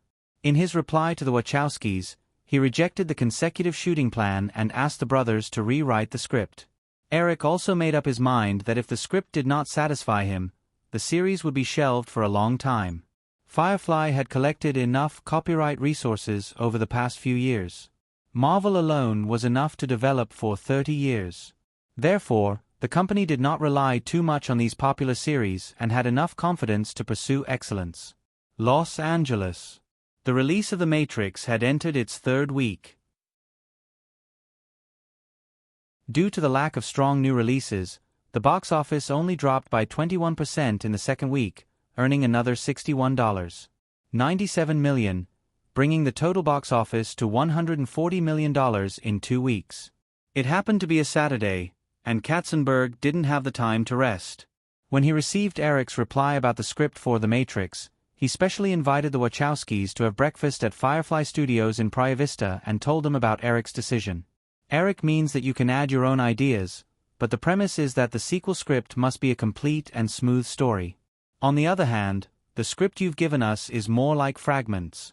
If we don't even have a complete story, the official filming will undoubtedly be a disaster. Therefore, the script has to be rewritten. The specific opinions are in the document. Katzenberg handed a folder to the two brothers sitting opposite him, and continued, In addition, Eric has also rejected the plan to shoot 2 episodes in a row. You can only do it one by one. The brothers were obviously a little depressed and even angry at Eric's request for them to completely rewrite the script. The two brothers felt that the success of The Matrix was largely due to them adding their own ideas. However, the copyright of The Matrix was firmly in the hands of Firefly. Firefly even maintained the right to replace the director. Although the brothers naturally obtained some bargaining power after the movie's box office explosion, and Firefly couldn't easily change the director, the initiative was still in Firefly's hands. Andy Wachowski's took the folder and flipped it open. It was the script he had left behind, but there were some comments on it. After thinking about it, Andy Wachowski's argued, "Jeffrey, if the script is completely rewritten, it may take a long time. Maybe, it won't be done in a year or two. By then, the popularity of the movie would have already passed. So, I think we can completely revise the script based on this draft." Unless a Hollywood movie became a cultural phenomenon like Star Wars, there would still be a large number of die-hard fans after more than 10 years. Otherwise, the production of sequels would take 2 to 3 years. If the gap was too long, the accumulated popularity of the previous movie might have disappeared by more than half, and the risk of the sequel's box office would skyrocket. Although the Wachowskis hadn't been in Hollywood for long, they already understood this principle, which was why they said this with a faint threat. If the script is completely overturned, the two brothers can't guarantee that the movie will be able to start production in the next few years. Of course, Katzenberg understood the brothers' words. He said, "Eric happened to mention this point. If the script continues to be unsatisfactory, Firefly will put the series on hold for a long time." Larry Wachowski suddenly said, "If the project is put on hold for a long time, what about the agreement we signed with Firefly?" In the beginning, as a condition for obtaining the rights to direct The Matrix, the Wachowskis had signed an option contract with Firefly for 3 movies. In other words, before the 3 movies with Firefly were completed, the brothers couldn't cooperate with other movie companies. Otherwise, it would be considered a breach of contract. In order to ensure that the trilogy of The Matrix could be completed, the original Wild Flowers was not included in this contract. In other words, the brothers still owed Firefly 2 movie contracts. When Katzenberg heard Larry Wachowski's question, he shrugged slightly and said, "So, I suggest that you focus on the sequel script." Andy Wachowski's probed, "If the script can't be completed for a long time, can we make other movies, or first, cooperate with other movie companies?" "For other films, as long as the project is good enough, it might be possible," Katzenberg replied ambiguously. "However, if you want to cooperate with other film companies, unless you complete the contract, it's impossible. Firefly used The Matrix to make you famous, not for you to use your fame to make money for other film companies. There's no such logic in Hollywood." Katzenberg's increasingly tough tone made the brothers very unhappy, but what was depressing was that they also knew that it would be difficult for them to get out of this contract. At this point, there wasn't much for both sides to talk about. Andy Wachowski's put away the folder in front of him expressionlessly, got up, and said, "We understand. If there's nothing else, we'll take our leave." Katzenberg got up and politely extended his hand to the brothers. "Then goodbye." After personally sending the Wachowskis out of the restaurant, Katzenberg returned to his seat. Frank Wales had already sat down. He had been in the restaurant just now, but he didn't disturb Katzenberg and the Wachowskis' conversation. When Katzenberg sat down, Frank Wales said, "Jeffrey, you don't have to be so stiff with them. You can be more gentle. It's your job to appease people." "I don't have such an obligation," Katzenberg joked with a smile.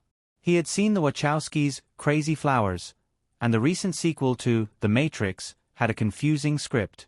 With so many years of production experience in Hollywood, Katzenberg felt that the brothers wouldn't have much success in Hollywood other than The Matrix.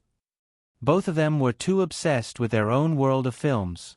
This strong personal style might give them a chance to win an Oscar, but it would be difficult for them to make a difference in the box office. As for the Oscars, Katzenberg was also not very interested. He felt that the most fundamental purpose of a film company was to pursue profits. Honors were just icing on the cake. When he was in charge of Disney Animation, whenever the animators wanted to increase the artistry of the animation, Katzenberg would mock them by saying, "Do you want to win an Oscar?" This sentence even became his catchphrase. "Well, whenever you need me to appease people, just let me know," Frank Wales also joked. Frank Wales had been a well-known moderate in the company since the Disney era. In the 80s, Disney's board of directors had originally intended for him and Eisner to be the joint CEO of Disney. The various powers had been arguing over this, and it was Frank Wales who had offered to be Eisner's deputy that resolved the impasse. In the Firefly era, because of the appearance of Eric, Frank Wales escaped the plane crash that he should have encountered in the original spacetime. Katzenberg took over, and Frank Wales still conscientiously served as the second-in-command of the Firefly Group. His mellow character also made most of the company's management respect him, including Katzenberg. The two chatted and finished a cup of coffee. Frank Wales calmly handed a box office data to Katzenberg and said, "Our box office situation this week doesn't seem to be very good." According to Hollywood's box office statistics cycle, yesterday was the first day of the new week. Katzenberg did not have time to check Friday's box office data report. Katzenberg took the A4 that Frank Wales handed over and looked at the data table. Just at first glance, Katzenberg frowned slightly. The first place in the box office for the new week was not Firefly's Fatal Island, but a black comedy from Universal Pictures called The Fat Professor. This seems to be Eddie Murphy's new film? As the head of Firefly, Katzenberg knew his competitors' blockbuster new films like the back of his hand. But before this, he did not pay special attention to this black comedy starring Eddie Murphy, so his tone was a little doubtful. Since the box office failure of Beverly Hills Detective 3, Eddie Murphy had been a little quiet in the past few years. In other words, many people, including Katzenberg, thought that with the strong momentum shown by Firefly, Fatal Island would almost certainly take the first place in the box office on the first day and the first week. However, the result was that the box office of Fat Professor was $7.9 million on the first day, while the box office of Life-Threatening Island was $7.4 million on the first day. Although there was not much difference, and there was even a possibility of a reversal on Saturday and Sunday, Life-Threatening Island lost on the first day of release. When this unexpected box office data came out, Frank Wales could not reach Katzenberg on the phone, so he hurriedly came here. "Yes," Frank Wales nodded and said with a worried tone, "I don't think this is a good sign. You know, there's also Cameron's Titanic." Although Katzenberg also felt that something was wrong, he still comforted him, "Let's call Brian and the others from the distribution department for a meeting later to discuss it first." "But, Frank, this is only the first day's data. Besides, we have nothing to worry about. Even if we really encounter one or two box office failures, Firefly's stock price will not fall by 10% because we are not listed at all, haha." Katzenberg smiled and continued, "What's more, you've seen the income from the recent TV advertising bidding. I just think that Eric's strategy of making films in the past few years is a little too risky. It's either a newcomer or a super big production. Although, well, Michael Bay, David Fincher, and the Wachowski brothers have all proven their strength, our good luck may not last forever. I think we need to communicate with Eric properly. He shouldn't be so capricious anymore." Katzenberg could feel the sincerity in Frank Wales' tone. He was really thinking for Firefly. In fact, Katzenberg had the same feeling. It was just that although he knew that Eric was definitely not the kind of person who was headstrong and self-opinionated, so far, although the films led by Eric had their box office failures, in general, none of them had encountered a very tragic failure. This was almost a miracle in Hollywood. For someone who had not experienced failure, running out and telling him that his method was wrong, that the rules were not like this, that he should do this, that he should do that. Katzenberg thought about it and felt that this scene was a little strange. There had always been only one rule in Hollywood: the winner takes all. If your film could achieve high box office and make investors rich, then you would be a hero in Hollywood. "I agree with your point of view." Katzenberg thought about it and said, "It's just that now is not the right time. We should probably wait until the end of the year. Well, at that time, Eric should be more receptive to our opinions." Obviously, Katzenberg was not optimistic about the box office prospects of Titanic. Frank Wales immediately understood when he heard this. He nodded and said, "Okay, then we'll talk about it when the time comes. By the way, over at FFM, Wayne Stan suggested that he wants to buy Brad Gray's production company. Have you received the report? Well, Harvey wants to set up the production department of FFM. Brad Gray happens to be his former deputy. He probably wants to use an acquaintance. However, I think it's a bit unnecessary to buy Brad Gray's production company. Other than the TV series that Eric personally picked, Brad Gray's production company has some investment rights. I don't think there's anything valuable about it." When the two talked about FFM, the topic just now was unknowingly changed.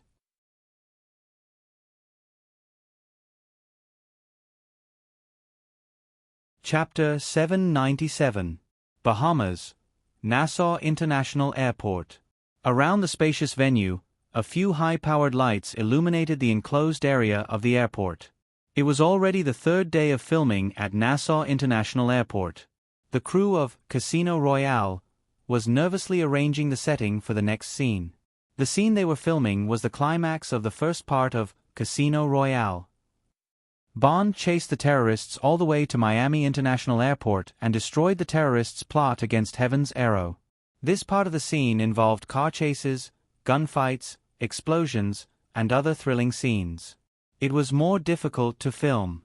To prevent any accidents from affecting the filming process, Eric arranged for this part of the scene to be shot in the middle of the filming period in the Bahamas. After this part of the scene was shot, the crew would continue with the unfinished scene. Because this part of the scene was a night scene, in order not to affect the normal operation of Nassau International Airport, after negotiating with the Bahamas crew could film in the designated area for 8 hours from 8 o'clock in the evening to 4 o'clock in the morning. In the script, the airport scene was about 10 minutes long. Among them, there was a 6-minute action scene where Bond stopped the bomber from driving the refueling truck into the Heaven's Arrow prototype. It was a classic car chase scene. In just 6 minutes, the fight between Bond and the bomber, the departure of the Heaven's Arrow prototype, the interception of the refueling truck by the police, the riot of the crowd at the airport and so on were perfectly integrated through fast and sharp camera editing. In the tense and exciting soundtrack, as the refueling truck approached the prototype of the Heaven's Arrow step by step, all the audience's minds were firmly suspended in this situation.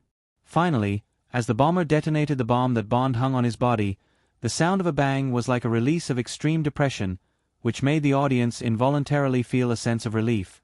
Of course, although the car chase scene looked good, it was extremely tedious to film. There were a lot of difficult scenes. Just the preparation time alone was usually several hours. In order to create a sense of realism, there were all kinds of planes, cars, and extras on the set. It was a big test of the director's ability to control the scene. Before filming, Eric had entered the airport with the crew many times to study the shooting plan. At the same time, he made minor adjustments to the shooting plan based on the scenes in his memory.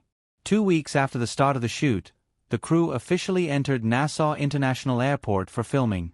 On a runway at the airport, Eric and Nick Frank were discussing the camera positions for the next scene with the special effects artist from the digital domain.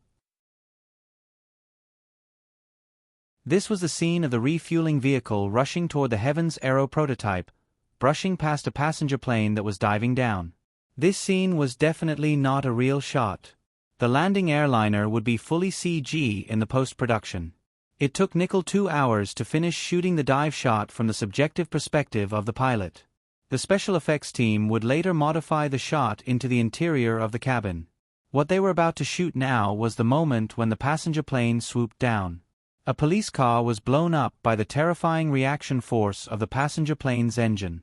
Looking at the police car installed on the pop-up device by the special effects artist, although it had been tested in other places before, it didn't have a direct visual effect for reference.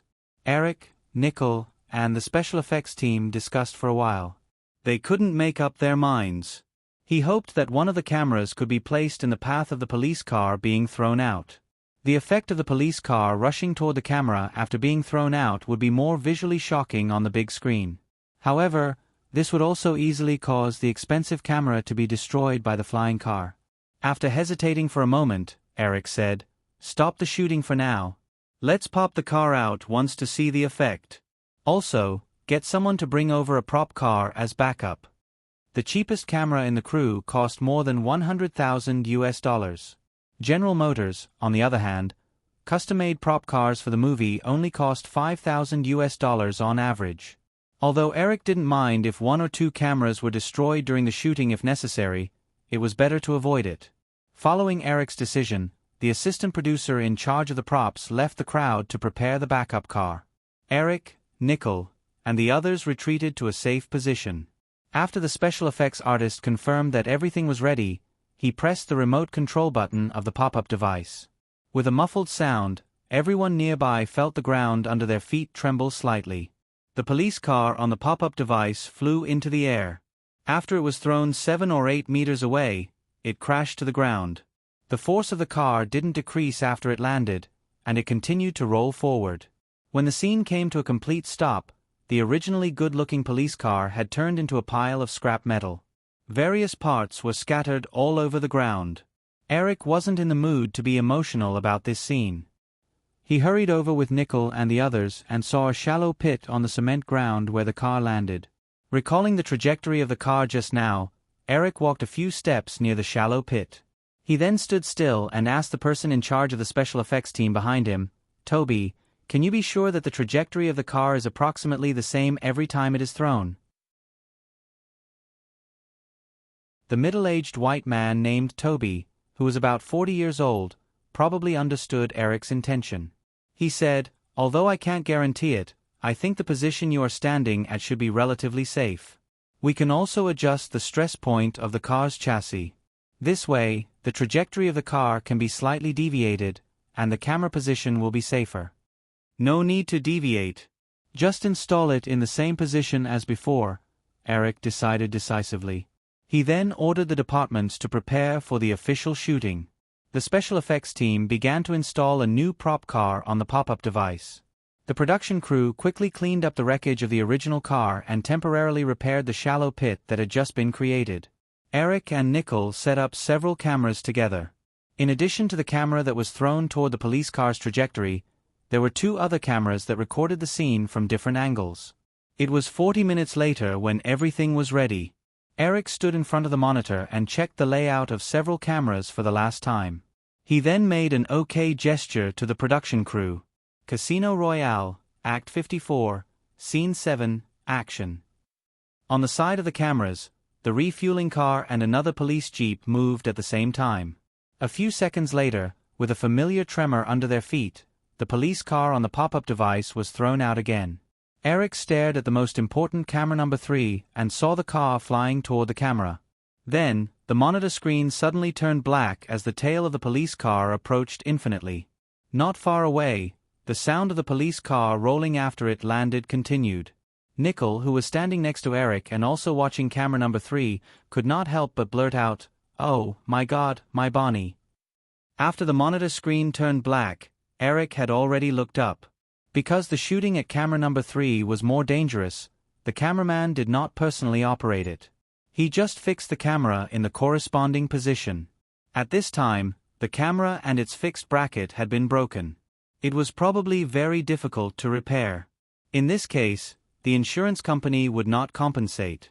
Although Eric also felt sorry for the Kodak professional camera that cost $150,000, he looked at Nickel and said, "This camera has a name?" Nickel and Eric walked toward the camera together, wanting to see if there was any room for rescue. Nickel's tone was still sad. "Of course, every camera I have used has a name." "Oh, then I'm sorry. But you should know that the first rule of the apocalypse is not to name anyone or anything around you. It will make you weak." Nickel came to the scene, picked up the camera lens that fell on the ground, and said to Eric, "Don't tell me that the end of the world will often appear on the set of your movies in the future. I will go crazy." The others gradually gathered around. Eric patted Nickel's shoulder to comfort him, and said to the head of the special effects team, Toby, who looked apologetic, "Accidents are inevitable. Everyone, prepare again. I hope that we can successfully complete this set of shots next time." Nickel found the film box on the camera in the mess, checked it, and said, "Eric, although the camera is broken, the film that was just shot should still work." Eric took it and looked at it. There was no damage on the outside of the film box. However, Eric looked at his watch. It was already 2:40 in the morning. Except for the current set of shots, all the planned shots for today had been completed. So he said, "Let's shoot one more. After that, we'll call it a day. Everyone can go back and rest early today." After a burst of cheers, everyone quickly got busy. Although Eric did not adjust the position of the camera, there were no more camera accidents in the following shooting. The results were satisfactory. Although there was still half an hour to 4 o'clock, Eric still called it a day ahead of time. After all, night shooting was very tiring. After arranging the work on the set, Eric took a speedboat back to his residence on Paradise Island. He fell asleep as soon as he lay down on the big bed. He woke up at 12 o'clock sharp. He took a quick shower and changed into a casual t-shirt and trousers. Then he left his residence and walked to the restaurant of the resort. At noon, the sun was shining brightly on Paradise Island. There was no trace of people on the white beach not far from the resort. Although summer was a good time for vacations in the Bahamas, tourists rarely stayed outdoors after 10 o'clock in the morning. Most of the crew members were still resting, but some of the crew members who were on shift showed up at the restaurant on time for lunch. Eric walked through the path of the resort, greeting people from time to time. As soon as he entered the restaurant, Miranda, who was chatting with Ivanka and her daughter, waved at Eric excitedly. After the release of the new issue of Vogue, Giselle quickly became famous in the fashion circle with her outstanding talent. Soon, she received a series of cooperation invitations. Giselle and Alexander left the Bahamas in a hurry a few days after they finished shooting that scene. Only Ivanka, her daughter, and Miranda stayed behind. Eric hadn't seen them for a few days because the filming schedule had been reversed. He guessed that they had gone to other islands in the Bahamas to play. Eric walked over and rubbed Miranda's head. She was wearing a light pink dress. He ordered lunch from the waiter and sat down. He asked Ivana Zelnikova, who was sitting opposite him, "Did you have a good time recently?" "Of course. Thank you for your hospitality, Eric," Ivana Zelnikova said. Then she added, "By the way, Ivanka and I are leaving in the afternoon. I'm here to say goodbye to you. Why are you in such a hurry? Why don't you stay for a few more days?" Ivana Zelnikova said, "Innie's father called and said that he would take her to Europe for a vacation. I had to send her back in advance." "Oh, that's a pity." Eric looked at Ivanka. "Where are you going to Europe?" "We're going to Europe next month. Maybe we'll meet." Ivanka smiled shyly. "Norway. My father said that he would take us drifting." "Norway." Eric shrugged regretfully. "Then we might not be able to meet them." Ivanka picked at the ice cream in front of her casually. She looked at Eric and whispered, "It's okay, Eric. Next time you come to New York, you can come to my house." Eric could see the hope in the girl's eyes, but he also knew that it was Donald's invitation. He didn't care. He nodded. "Okay. I'll be there when I'm free." Miranda listened obediently to Eric's conversation with Ivanka, but she couldn't hide the envy in her eyes. Ivanka was about the same age as her, but it was only a summer vacation, and she could go almost anywhere on Earth. Also, looking at the pure silver bracelet with diamonds on her wrist, Miranda sighed in her heart. This was a gift from Ivanka a few days ago. It was an ordinary pure silver bracelet. Of course, she didn't mind, but this bracelet had a double C logo on it. This was Chanel. Such a bracelet would probably cost more than $1,000. It was said that this was a very ordinary gift for her 12th birthday. Sigh. When can I live like this? Miranda glanced at Eric beside her, and thought with some resentment. Ivanka and her mother's flight was at 6 o'clock in the afternoon. Although they were boarding at Nassau International Airport, Eric couldn't spare the time to send them off personally. So, after lunch, he didn't rush back to his place. Instead, he chatted with them for a while. It was already 2 o'clock in the afternoon when he returned to his place. Miranda followed Eric to his place like a little tail. Eric sat down on the sofa in the living room and turned on the TV. He waited for his assistant to send some documents over. Looking at Miranda, who ran to the refrigerator to get 2 bottles of juice and came over, Eric took a sip of the juice and put it on the coffee table in front of him. "They've all left. You should go back to Los Angeles, right? It's summer vacation now, Eric. And the TV series is done. I don't have anything to do when I go back," Miranda said with a pitiful look on her face. She took off her shoes and curled her 9-month-old legs on the sofa. She rubbed her knees against Eric's legs. "Then go back to Australia. Your parents must miss you a lot." "No, I don't want to go back." Miranda immediately shook her head. Then, she realized that it might be a little inappropriate to say that. It sounded like she didn't miss her parents at all. Although, it was the truth. After a pause, Miranda quickly added, "It's winter in Australia now. I'm afraid of the cold. But you can't stay here all the time. Everyone is so busy. There's no reason for you to hang around all the time. Miranda rolled her eyes and reached out to hug Eric's arm. Her small body leaned over and said, "Then, Eric, I want to go to Miami and Orlando. I haven't been to Disneyland yet." Both cities were in Florida, which was close to the Bahamas. The airport scene that was being filmed was set at Miami International Airport. However, Eric still frowned slightly and said, "I'm worried about you running around alone. I won't be able to explain it to your parents." "Of course I'm not alone. Claire can accompany me." Eric was puzzled. "Who's Claire?" Miranda pouted unhappily. "Claire is the assistant that the company assigned to me. She came to the Bahamas with me. You've even seen her before. How could you forget?" Eric tried to recall. Only then did he vaguely remember the brown-haired Caucasian woman in her 20s who followed Miranda around a few days ago. Although Miranda was personally arranged by Eric to work at ICM, the girl was not famous after all. ICM could not have assigned her a long-term assistant. Miranda herself could not afford to hire one now. It was probably because of this special situation that ICM specially sent someone to take care of her. Eric thought about it. Just as he was about to say something, the doorbell suddenly rang. After getting rid of Miranda, Eric got up to open the door. His assistant, Peter Ritchie, was standing outside with a stack of documents. "Come in." Eric turned sideways and let Peter Ritchie in.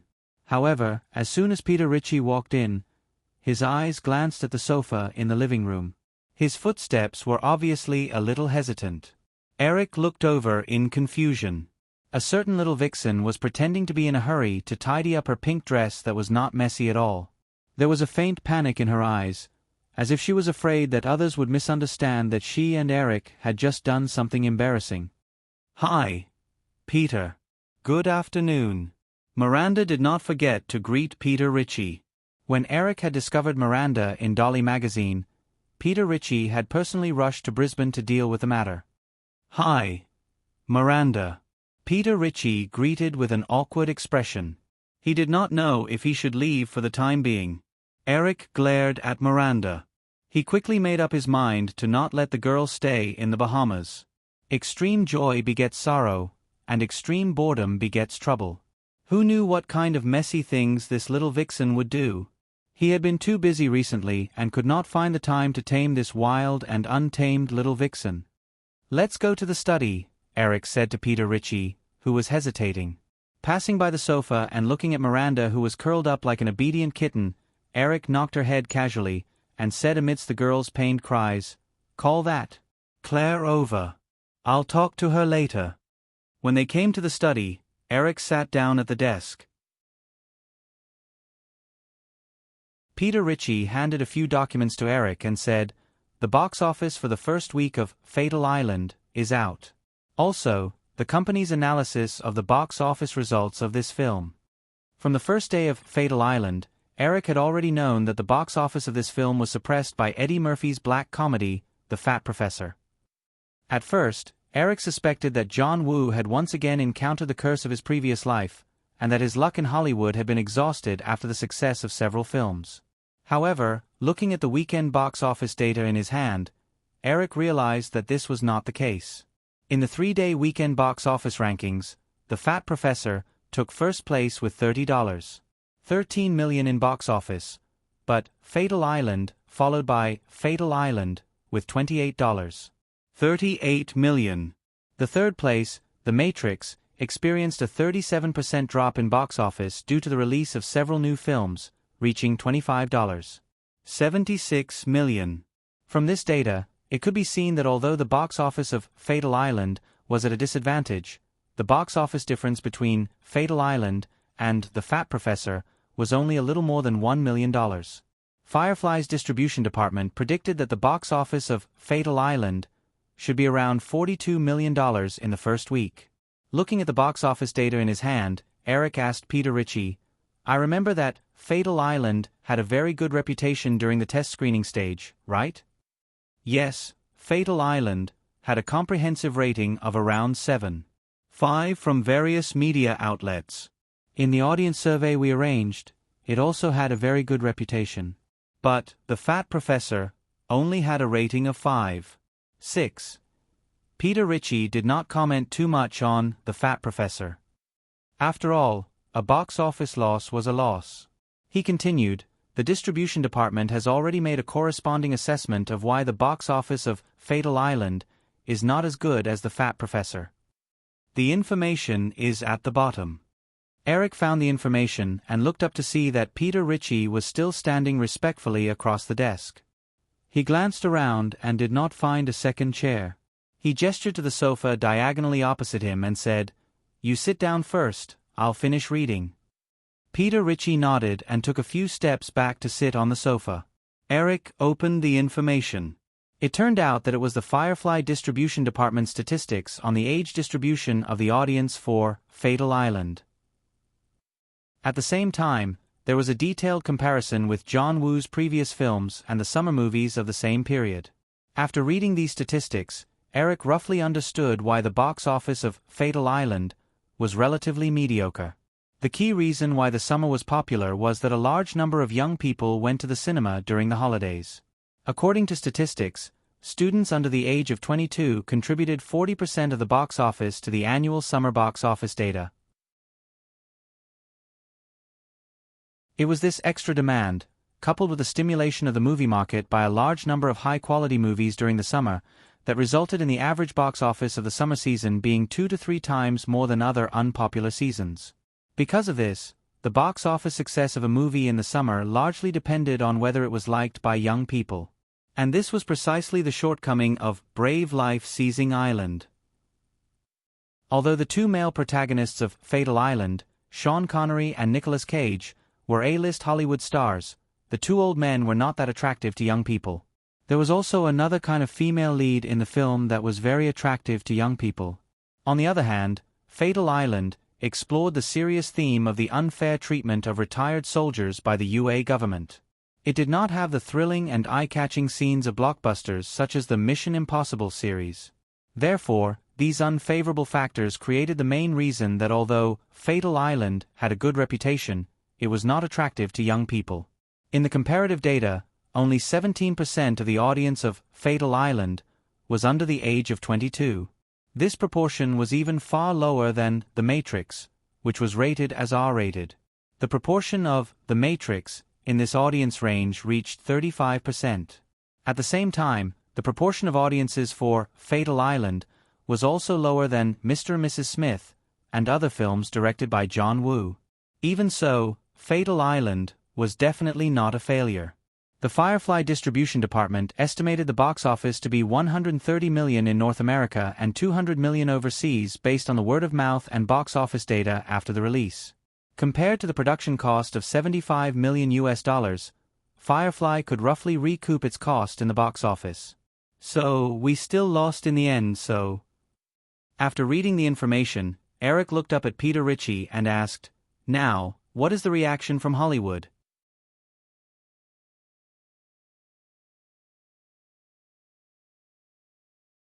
Chapter 798. Peter Ritchie thought for a while and said, "There aren't many other Hollywood studios that have made a public statement on this, but Universal has already said this morning that they will hold a celebration party for The Fat Professor this weekend. In addition, the media is very active on this matter. After all, this is the first time in 3 years that we have lost control of the June slot. Starting from 1993's Jurassic Park, Firefly relied on a fixed strategy of releasing 3 films during the summer to firmly dominate the hottest month of June in North America. During this period, the films produced by other film companies almost never won any weekly box office title. Because of the continuous strong box office performance of Firefly's summer films, Hollywood had even regarded the June slot as Firefly's private territory. The other major studios would almost subconsciously transfer their own films out of the June slot. However, this year, because Titanic and Firefly's 3D animated films were both absent from the summer schedule, Firefly only had 2 films focused on releasing. Universal, Paramount, and other film companies had also begun to try to snatch the prime time slot that originally belonged to Firefly. Although Firefly was absent from one film, the the strength of Firefly in the past few years still left a deep shadow in the hearts of other studios. Therefore, it was conceivable that when Universal's black comedy, The Fat Professor, unexpectedly suppressed Firefly's Fatal Island, and won the weekly box office title, the mood of the other major Hollywood studio executives would be jubilant. Although they would not rush to make a public statement, with the close relationship between Hollywood and the media, these people would definitely vent the depression accumulated in the past few years through media channels. With the media's habit of taking advantage of the situation, Eric could almost imagine how lively the entertainment news in the UA newspapers would be in recent days. Eric was not particularly concerned about this, just like the conversation between Katzenberg and Frank Wells a few days ago in Los Angeles. On the one hand, Firefly was not a listed company, and Eric had absolute control of the company, so he did not have to worry about pressure from the capital market and shareholders. On the other hand, with its own strong financial strength, the Firefly film production and distribution systems capital chain was completely self-sufficient and did not need to rely on external financing. Therefore, this kind of situation where the box office did not meet expectations would not have any substantial impact on Firefly. At most, the annual film business revenue would shrink compared to the past. With the extreme uncertainty of the film market, this kind of performance fluctuation was almost inevitable for any major film company. At this time, it was not entirely a bad thing for Firefly. At least, it could let the Hollywood peers who had been suppressed for several years breathe a sigh of relief and reduce some of their hostility and wariness toward Firefly. After talking with Peter Ritchie for a while, Eric signed a few necessary documents and sent his assistant away. Leaving the study and going downstairs to the living room, Miranda saw Eric coming downstairs and immediately got up to greet him. A white woman who was sitting on the single sofa next to her also stood up. The woman was wearing a woman's blouse and a black knee-length skirt. She was about 1.7 meters tall and had brown hair. Her appearance was average, but there was a faint shrewdness in her eyes. "Eric, this is Claire Weitzman," Miranda introduced as she held Eric's arm intimately. Eric nodded and gestured for her to sit down again. He asked, "You're an intern at ICM, right?" "Yes, Mr. Williams. I dropped out of USC last year and just entered ICM for a year." Nearly 50% of American college students dropped out halfway. Eric was not surprised that Claire was honest. He guessed that she might be the daughter of an ICM executive from the school she studied at. USC was a famous school for the children of the rich in North America. It was definitely not a pure coincidence that Claire was sent to be Miranda's assistant.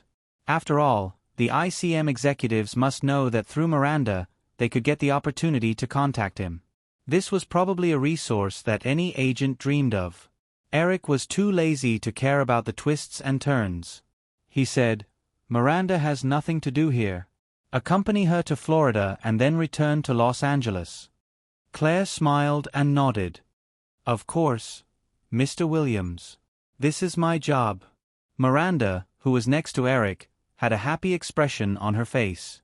However, it quickly turned into a pitiful expression. She gently shook Eric's arm and said, "Eric, I can't even afford a plane ticket back to Los Angeles now." Eric smiled and reached out to pinch the girl's pitiful face. He took out his wallet and wanted to write a check for the girl. However, Miranda had already leaned over like a curious kitten and peeked into Eric's wallet. "Wow, this black. I've heard of it before. Eric, can I use this black credit card?" Although the famous American Express Black Gold Card was only released in 1999, in fact, many banks' top credit cards were black. Eric was not a collector. There were only 3 or 4 credit cards from major American banks in his wallet. Seeing the girl's tempted expression, Eric smiled and inserted the pen back. He took out the black Citigroup card and handed it to the girl. "Here, don't spend it. Play for a while and then go back to Los Angeles obediently." "I know."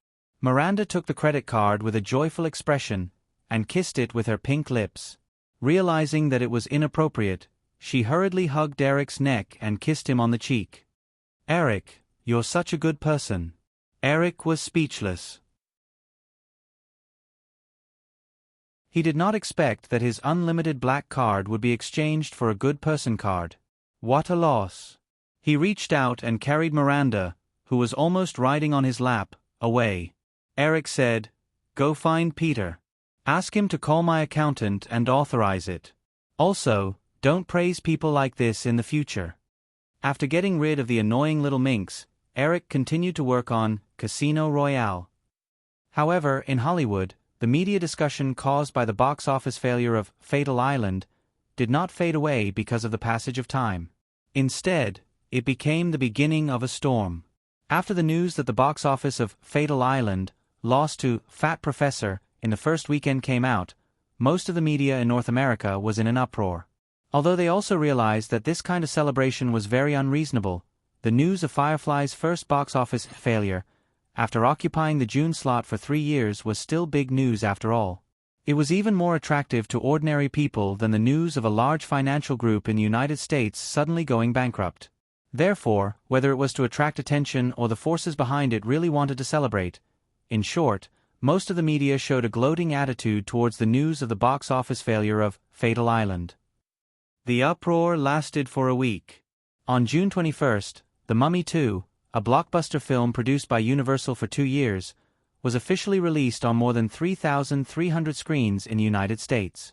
At the same time, Ace Commissioner, which was produced by Sony and starred Jim Carrey, was also released. Relying on the accumulated popularity and overwhelming publicity of its predecessor, The Mummy 2 had a strong momentum. In just 1 week, it harvested $84.29 million in box office in North America, easily becoming the box office champion of the week. At the same time, it also achieved the best result of any film released in 1996 so far. At the same time, just as Firefly had predicted, although there were not many young people in the audience, due to the high quality of the film, the box office only dropped by 23% the next week. Once again, the film earned $32.17 million at the box office, ranking second on the weekly box office rankings. Sony's Ace Commissioner, which was highly anticipated by Sony, had a box office far lower than industry expectations. In its first week, it only earned $29.96 million in the box office on more than 2,600 screens, ranking third.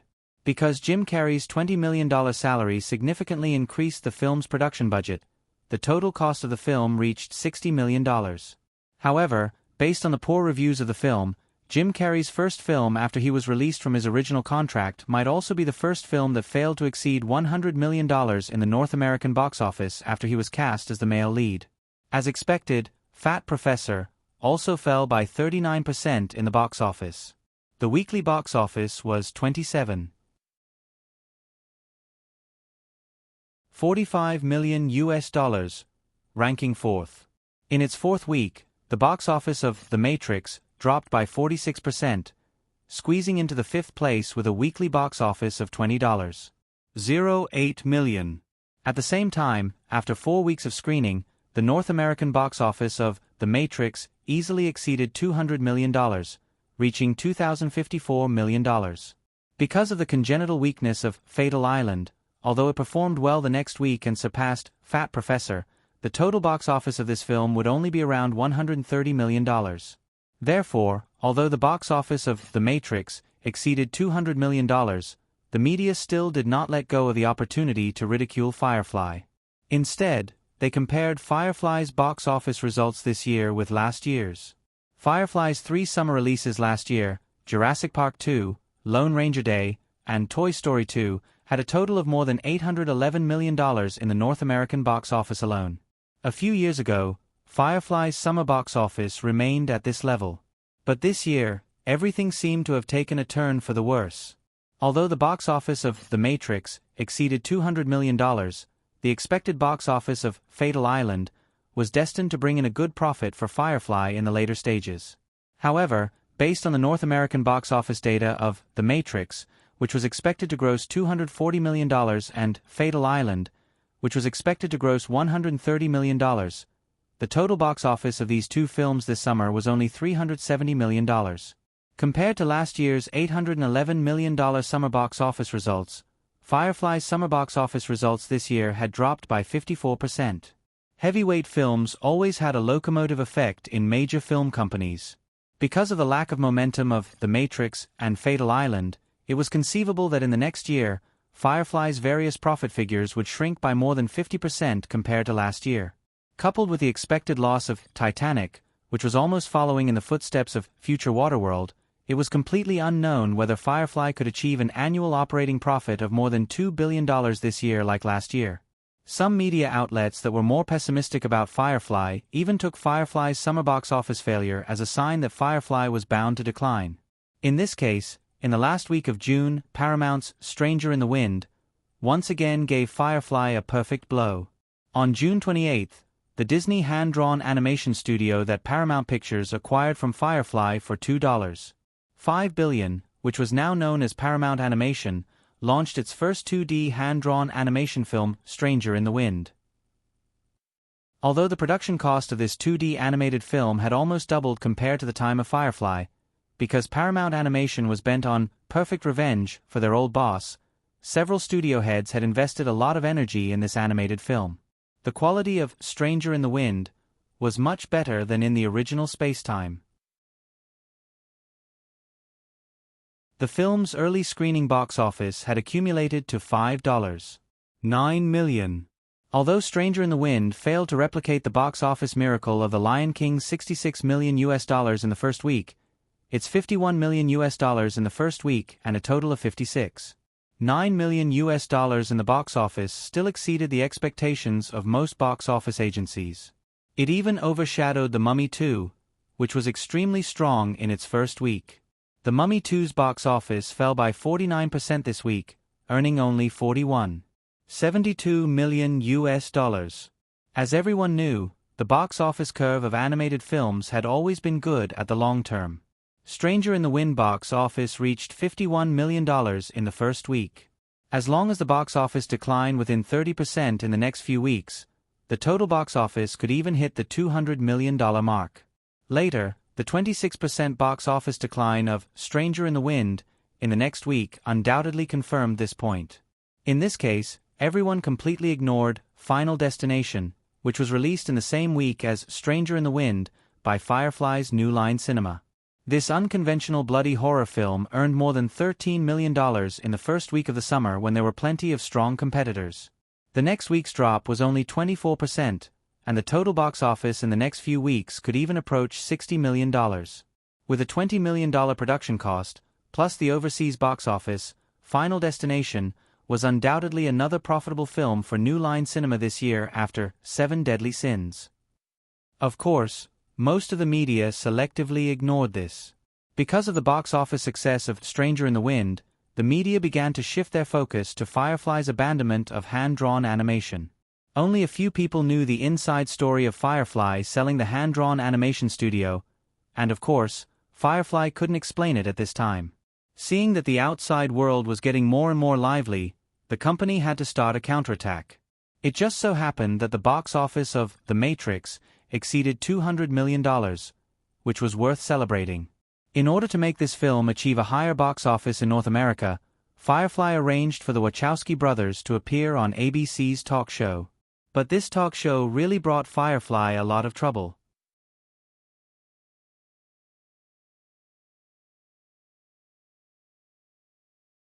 Chapter 799. In July, The Breakin' Beauties 2 was released on July 5 to much anticipation. As the most popular female action movie in recent years, The Breakin' Beauties 2 grossed more than $71 million in box office in its first week. At the same time, Stranger of the Wind, The Mummy 2, and other films continued to reap the box office in the North American film market. The two sequels to Men in Black and Game of Bravehearts were also ready to be released in the next few weeks. In many people's opinion, other than the Mummy series, whether it was Paramount Animation's Stranger of the Wind, MGM's The Breakin' Girls, or Sony Pictures' Men in Black and Game of Bravehearts, they should have all been in Firefly's pocket. However, at this time, these films were all occupied by the other major film companies. Firefly's The Matrix and Deadly Island this year had begun to come to an end. Therefore, almost all of these factors became the reason why the media ridiculed Firefly's business strategy, especially Paramount Animation Studio. Although Firefly sold the hand-drawn animation studio for a whopping $2.5 billion, judging from the current commercial potential of Stranger of the Wind, as long as Paramount Animation maintained the same production standards in the next few animated films, Viacom could not only recoup all of its investment in the next 10 years, but with the cooperation of Paramount Animation, Nickelodeon, Blockbuster, and other companies in the Viacom system, Viacom could also create a 2D animation industry chain that could compete with Firefly's 3D animated films. This was the most fatal impact on Firefly.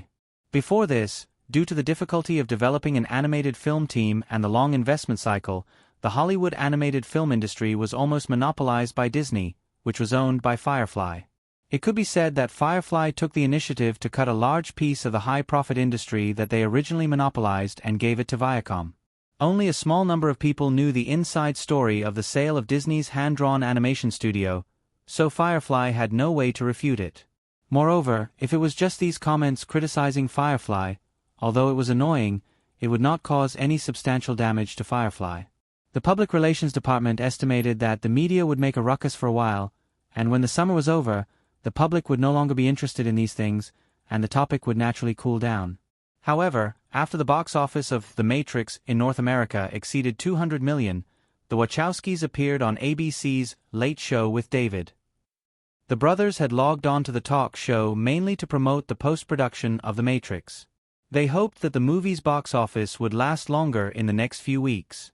Although the two of them were already famous, they were the kind of people who liked to keep a low profile. It was Frank Wales who personally called the two of them to arrange this talk show. However, during the interview, the Wachowskis accidentally mentioned that the script for the movie had been rejected by the company and that they were rewriting the script. Firefly didn't show much sensitivity to this topic. But perhaps it was because news about fireflies often made headlines recently, and a large number of media people had their eyes fixed on the people and things related to fireflies recently. Naturally, this news was noticed by people who were observant. After the Wachowskis finished the interview, they had just returned to Chicago where they lived for a long time when a paparazzi who had been waiting for them for a long time pestered the brothers. After a few days of pestering, and because Andy Wachowski's had just come out of the bar and had just drunk some wine, the paparazzi finally tricked him into bringing him back to the bar again for an exclusive interview. Although the concept of the original novel that Eric had released in advance was referenced, the brothers had always treated the script of the trilogy as their own painstaking effort. Ever since the script was completely rejected by Eric, the brothers had been quite depressed recently. Andy Wachowski's was in a daze as he poured out a lot of grievances to the excited paparazzi. So, the next day, the most influential newspaper in Chicago, the Chicago Sun, published a related article. The Matrix is undoubtedly the best sci-fi film in recent years. Although it was changed from Eric Williams' original novel, the directors and screenwriters, the Wachowskis, added a lot of more philosophical elements to the film. This also made the film a further sublimation of the theme on the basis of Eric Williams' original novel, greatly increasing the film's viewability and cultural connotation. However, according to the interview with the director of The Matrix, Andy Wachowskis, by our special correspondent, Bob Johns, we received extremely regrettable news. In the process of adapting Eric Williams' original novel, the Wachowskis had conceived a complete trilogy series from the beginning, but after the success of the first part, the scripts for the next two parts were completely rejected by the senior management of Firefly. Andy Wachowskis revealed that the senior management of Firefly thought that the sequel script was too deep and did not meet the requirements of a commercial film. Therefore, not only did Firefly reject the Wachowskis' request for the two sequels to be made together, but they also asked the brothers to completely rewrite the script, remove the deep philosophical connotation, and return to the essence of a commercial film. As we all know, although this year Firefly suffered its first film performance failure since its establishment, we have to admit that Firefly Group has achieved commercial results in the film business in recent years that are enough to make all the other competitors look up to it. But at the same time, we also see that Firefly has done almost nothing in the field of artistic films outside of commercial films in recent years. We have always believed that while a film pursues commercial profits, it also shoulders the obligation to convey some spiritual meaning. Therefore, Firefly's excessive pursuit of commercial and abandoning of spiritual meaning is undoubtedly very undesirable. Let's not talk about anything else. Take The Matrix, for example. In just over a month after its release, this film was widely praised because of the perfect combination of science fiction and philosophy. It quickly gathered a large number of die-hard fans. It can be imagined that once the sequel of The Matrix completely abandons the distinct personal characteristics of the Wachowskis and returns to the essence of Firefly's popcorn commercial film, then, after waiting for a few years with great anticipation, there is no doubt that what awaits us again will be incomparable disappointment. It was clear that the report had misinterpreted Andy Wachowski's words to a great extent. Eric's original request was only for the brothers to rewrite a complete and smooth story. He did not ask them to give up their personal style. On the day the Chicago Sun published this article, the Wachowskis' agent publicly clarified to the media that Firefly had no intention of asking the brothers to adapt The Matrix into a pure popcorn movie. This interview was just the result of the words of the drunk Andy Wachowskis by the paparazzi named Bob Johns. However, the media and fans obviously did not believe the clarification of the Wachowskis' agent. Some people who thought they knew the internal rules of the industry even concluded that this was a statement that the Wachowskis had to make under the strong pressure of Firefly. Therefore, this article was quickly reposted in just a few days, and its influence increased. In less than a week, almost all Americans who paid attention to entertainment news knew about this incident. The real fans of The Matrix were even more furious. By the second week of the incident, a large number of fans had started to gather at the Firefly headquarters in Burbank and outside Firefly Studios in Playa Vista. They held up signs that said, "We don't want a popcorn movie, we want The Matrix," and demanded that Firefly's management give up on the decision to let the Wachowskis change the script and follow the original script. If it was just the media's various attacks and ridicule, Firefly could of course ignore it. However, the company had to treat the actions of the fans seriously. After all, the perfect film culture in the United States also meant that the power of the fan community was far greater than that of other countries where the film industry had just started to develop. If it was not handled properly, Firefly's brand could be damaged. Every day, while specially arranging for people to maintain order among the original fans to prevent more serious emergencies, Firefly's management also began to discuss countermeasures. Shooting according to the Wachowskis' original script was definitely not going to work, because Firefly was now completely squeezed into a situation where they had to advance and retreat for 2 years. Once the confusing script of the original version was released, the quality of the film would definitely not meet the expectations of the fans. By then, because of what happened today, the disappointed fans would definitely blame the Fireflies for everything that had happened today. Furthermore, it was impossible for Firefly to release the original version of the Wachowskis' script to the public. Not only would that go against the industry's rules, but fans who believed that everything about their idols was good would also not make professional judgments about the script. On the other hand, if they followed the original plan and let the Wachowskis rewrite the script, not to mention how the film would turn out in the future, in the case of offending a large number of fans, this group of people would definitely be more critical of the sequel. When that time came, even if the sequel had the potential to be 8 out of 10, it would be dragged down to 6 out of 10 by the picky fans. All in all, because of this unexpected media storm, no matter what Firefly did regarding the Matrix project, as long as the quality of the sequel did not reach an amazing level, the future results would almost always be wrong. Perhaps the other competitors also realized that Firefly was in a dilemma. Even if they could not ruin the Matrix, they still wanted to ruin it, so they all started to make small moves. As time passed, the news related to the sequel of The Matrix not only did not cool down, but it also became more and more popular. There was even a website on the internet asking for the original, with the same title, "We don't want a popcorn movie, we want The Matrix." In just a week, it attracted more than 100,000 signatures. The senior management of Firefly Corporation went through many public relations efforts, and Katzenberg even personally went on ABC's Morning News to explain Firefly's intentions to the fans.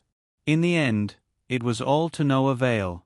Although there were other ways to deal with it, in the end, Katzenberg, Frank Wales, and the other senior management could only send the matter to Eric in the Bahamas and let him make the decision himself. After 2 weeks of night shooting, the relevant dialogue scenes also went quite smoothly. It was July 16th. 2 days ago, all the scenes of Casino Royale in the Bahamas had been completed. However, because of a month and a half of continuous work, plus 2 weeks of torturous day and night shooting in the middle, the entire crew was exhausted. Eric was not in a hurry to get the crew to the next filming location. Instead, he gave the entire crew 3 days off so that everyone could enjoy the sunshine and beaches of the Bahamas. While the film was being shot, of course, Eric also kept an eye on the series of events in Los Angeles. He thought that Katzenberg and the others would handle the matter properly, but when his first assistant, Kelly Haynes, personally came to the Bahamas with a stack of documents, Eric realized that things had developed to the point of being on the verge of getting out of control. On the sofa in the living room of Eric's residence, Kelly handed a document to Eric and explained, "The current situation is that we are almost completely unable to give the fans a satisfactory explanation. If we shoot according to the original script, if the quality of the film does not meet expectations in the future, the fault will definitely be blamed on us. If we let the Wachowskis rewrite the script, the film may be boycotted by the fans before the film is even shot. We will still have to bear the blame." Eric finished reading a large pile of clippings, risk assessments, and other information. He could not help but rub his temples and say, "They really don't let us rest at all. Now, we can't even stop shooting." Kelly smiled bitterly and said, "Yes, if the project is shelved, we will still offend the fans, and it may be the worst kind of offense, because they will feel that they are neglected and looked down upon." "Okay, let me think about it." Eric rubbed his temples and looked at Peter Ritchie sitting on the other side. He said, "Go find a place where we can have a video conference. There should be one in the Ocean Club Center, right? Let Katzenberg and the others come online on time tonight, and we can discuss it again." Peter Ritchie nodded and hesitated. He said, "Eric, the video conference may be a little difficult. There shouldn't be any video conference equipment here. It will be easier to arrange a telephone conference room." Eric had also forgotten that the development of the internet had not yet reached the level where video conferences could be easily held. Moreover, this was the Bahamas. He waved his hand and said, "Then let's have a telephone conference."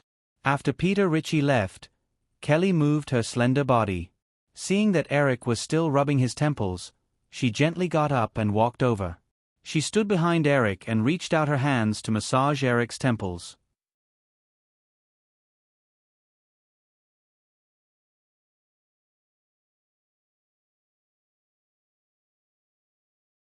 Chapter 800. Eric felt Kelly's cold fingertips, and he put down his hand and leaned back comfortably on the sofa. "Do you have a headache? Are you too tired recently?" Kelly's voice sounded behind him. She was not as smart as a female assistant, but she sounded more gentle. "The doctor said it's the result of the day and night reversal. I will be fine after a while." Eric leaned back and replied. He then asked, "Sony, the box office for Men in Black 2 should be out by now, right?" Kelly replied, 52. $16 million US. The box office should be around $75 million US in the first week. Eric nodded. There wasn't much of a change in his emotions. Firefly still held 60% of the investment shares for Game of the Brave 2, which was going to be released next week. However, since the last dispute, Firefly had completely let go of these two projects according to the established strategy, except for the investment. The box office of $75 million US in the first week might seem good, and the total box office in North America might even hit $200 million US. But because Sony did not control the cost of production and increased the salaries of the lead actors, the production cost of this sequel was as high as $140 million US. Including marketing, the total cost was close to $200 million US. Even if the global box office could reach $600 million US, this project could barely recoup its investment. Although the subsequent DVDs, videotapes, and broadcast rights would still be profitable, if the long-term operation cost was included, such a project was actually not worth it. After a while, Eric asked again, "What about Games of Brave 2? I heard the pre-screening was not very good?" "Yes." Kelly did not want Eric to worry, but since he asked, she said, "During the screening, many critics said that this sequel was a farce. Not only was the plot messy, but it also lost the comedic style of the first film. However, most of these comments were suppressed by Sony. Now, we just have to see how the market responds next week. After all, the special effects of the film are still very good." Eric did not participate in the production of the sequel. Brave Game 2" was still in the style of a chessboard, but the production team was completely changed. Even the director was changed to someone else. In addition, the first movie did not garner much popularity, so it was not surprising that it had such an ending. Of course, replacing the entire production team was not without its benefits. At the very least, the production cost of this sequel was maintained at an acceptable US $86 million. Even if it was a loss, Firefly would not lose too much. After the summer break, among the few movies that Firefly and Sony had worked on, only Men in Black had the possibility of developing a sequel.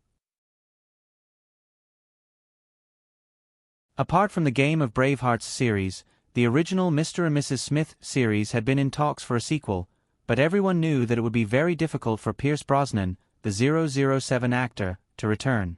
Nicole's salary in the past few years had exceeded Pierce Brosnan's, and she was busy with too many film contracts. The possibility of a sequel to Mr. and Mrs. Smith was almost zero. Thinking about Sony's Godzilla, Eric could not help but smile. Maybe for a long time in the future, Sony would be a flop. Kelly saw Eric did not reply, so she leaned over and noticed his smile. She asked, "What are you smiling about?" Eric shook his head and patted the seat beside him. "Come, sit here." Kelly knew this man was up to no good, so she sat down beside him. But she still reminded him softly, "It is daytime now. Peter might come over later. Then call him and tell him not to come over." Eric smiled and lay down on the woman's plump thighs. He sniffed her alluring body fragrance and hugged the woman's waist. "I'm going to sleep for a while. Don't let anyone disturb me even if the sky falls." Kelly had no choice. She reached for her phone on the coffee table and called Peter Ritchie.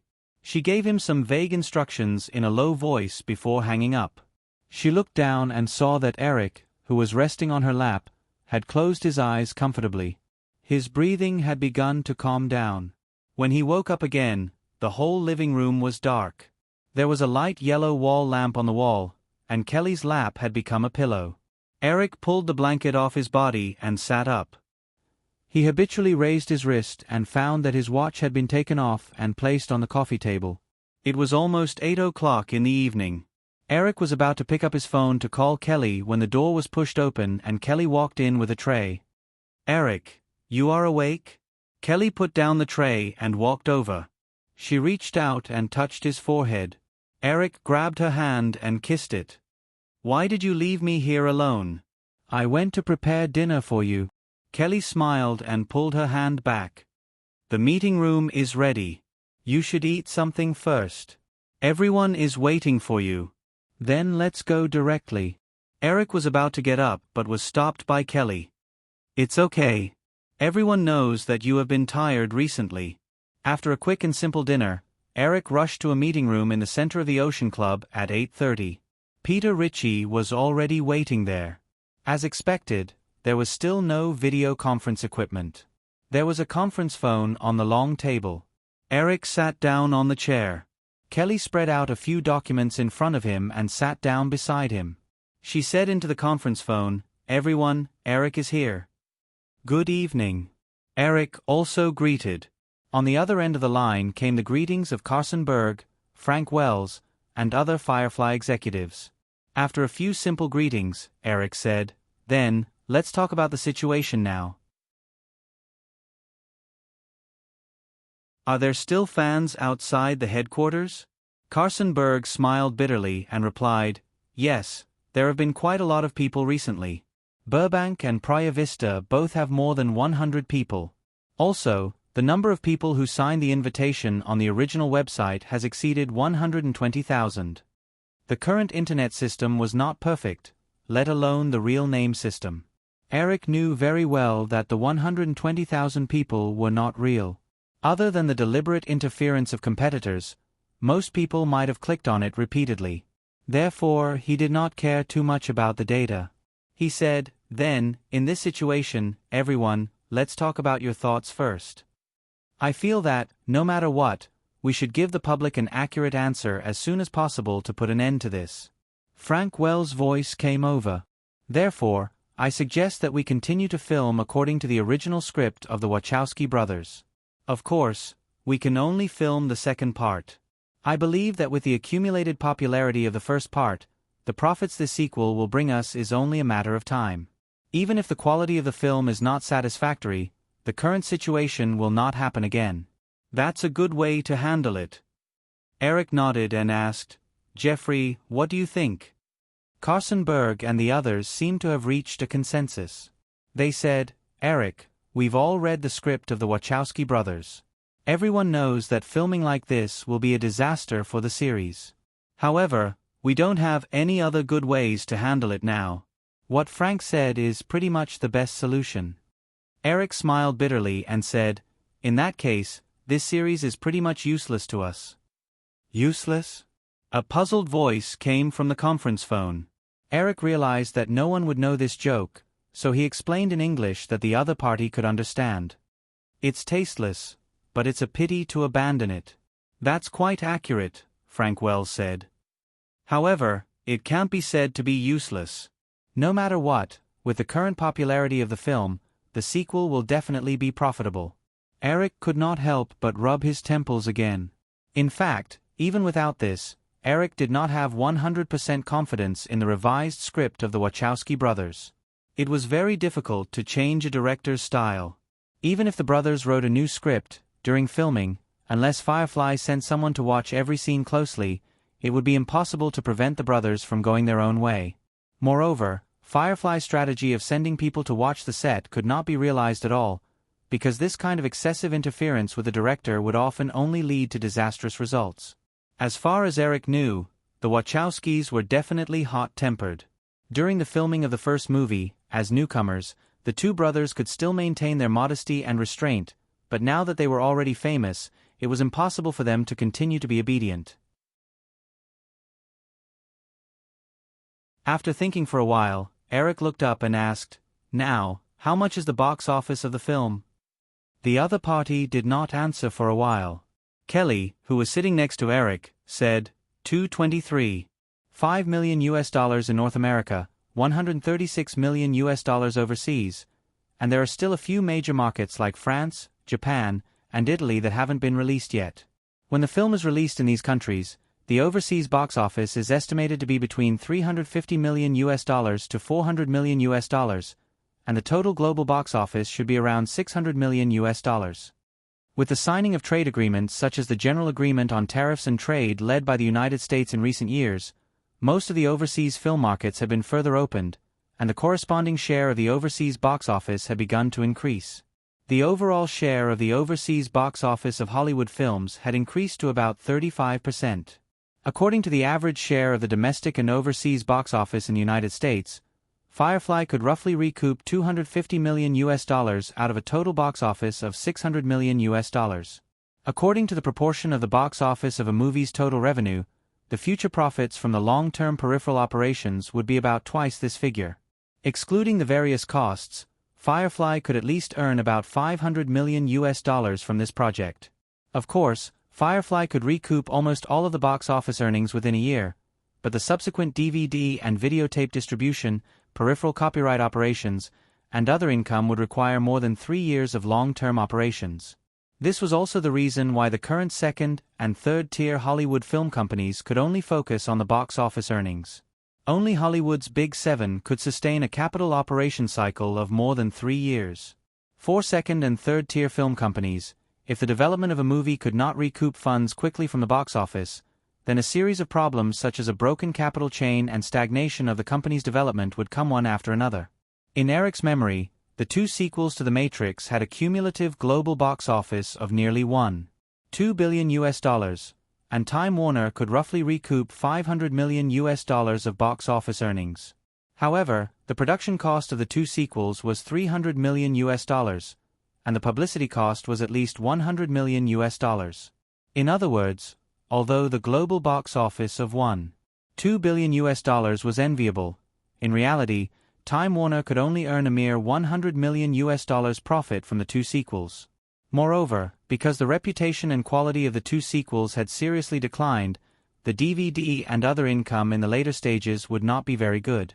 Although Eric did not know the specific figures, he was certain that the profits of the two sequels combined would not necessarily be as much as the first film, which had a great reputation and great influence.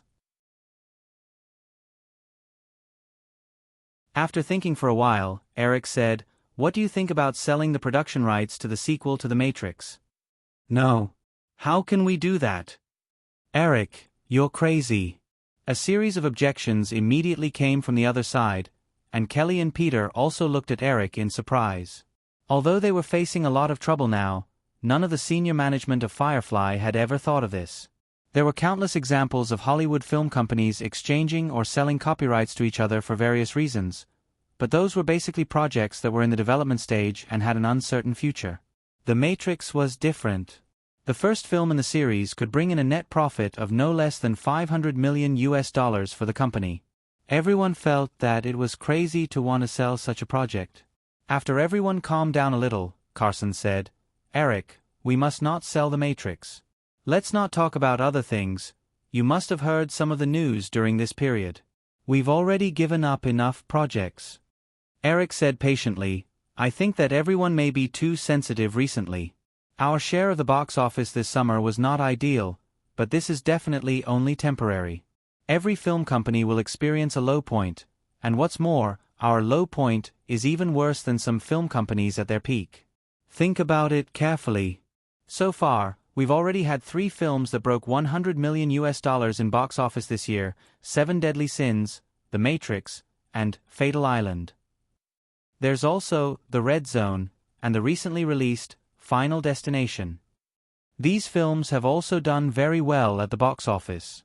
So, overall, our situation is still better than most film companies." Frank Whale's gentle voice came from the conference call, and he advised, "Eric, but we have to think about the future.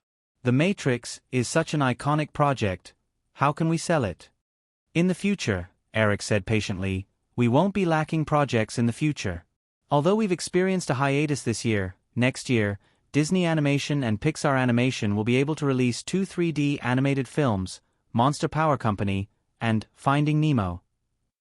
After next year, the 2 animation companies will be able to maintain the pace of 1 animated film per year on average.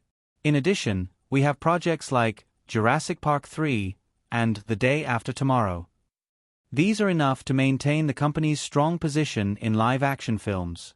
What's more, the company will definitely continue to develop other high-quality copyrights in the future."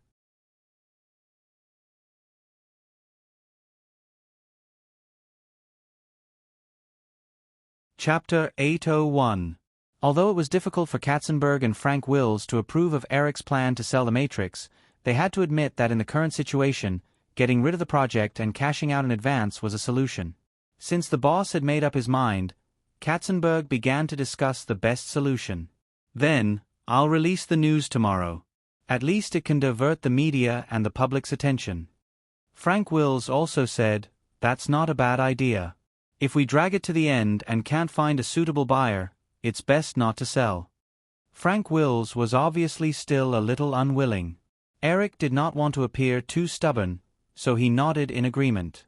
After discussing some more details, they ended the topic. Katzenberg said again, "Eric, Cameron can release the director's version of Titanic at the end of the month. I've seen some samples. This version may be more than 3 hours long.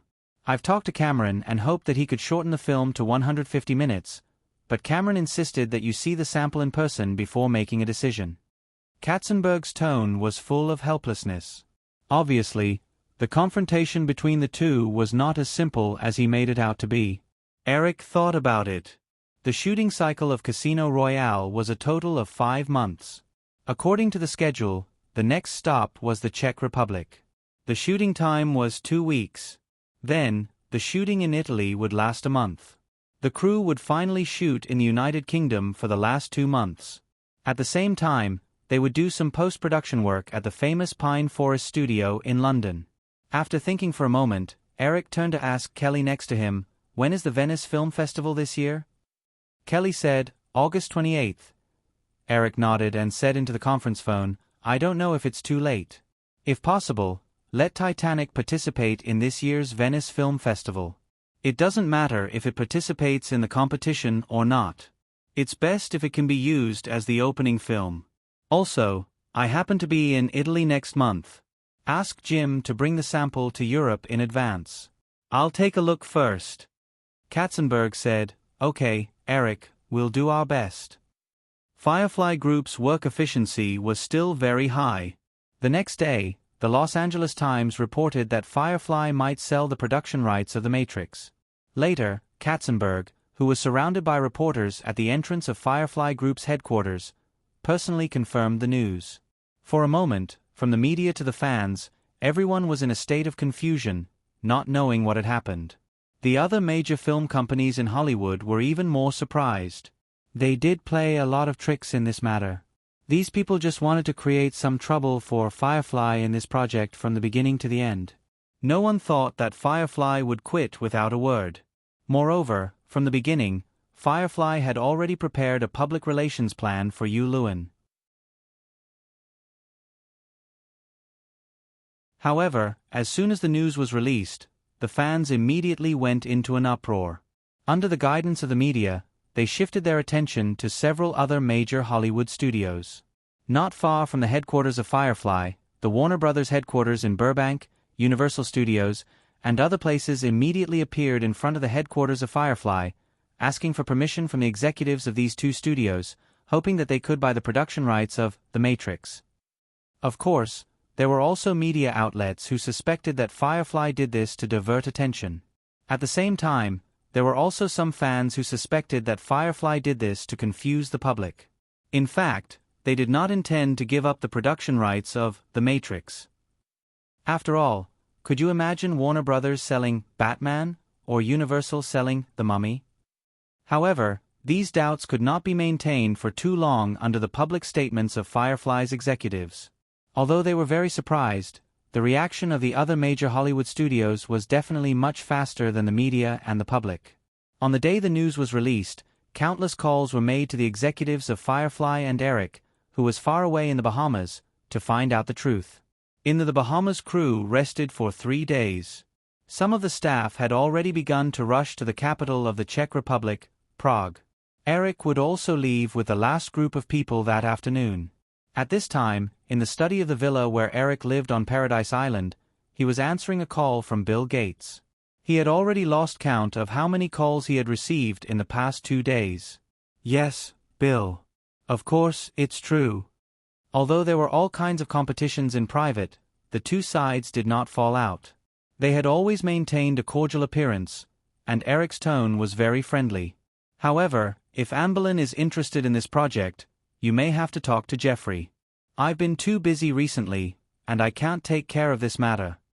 There was no doubt that Bill Gates, or the Amberlin studio that Microsoft and Spielberg were collaborating with, was interested in The Matrix project. From the contract that Amberlin Pictures signed with Paramount a few months ago, everyone could roughly guess the ambition of the other party. 8 film contracts in 3 years was definitely not a lot for a latecomer with aspirations to become a major studio. In fact, it was too little.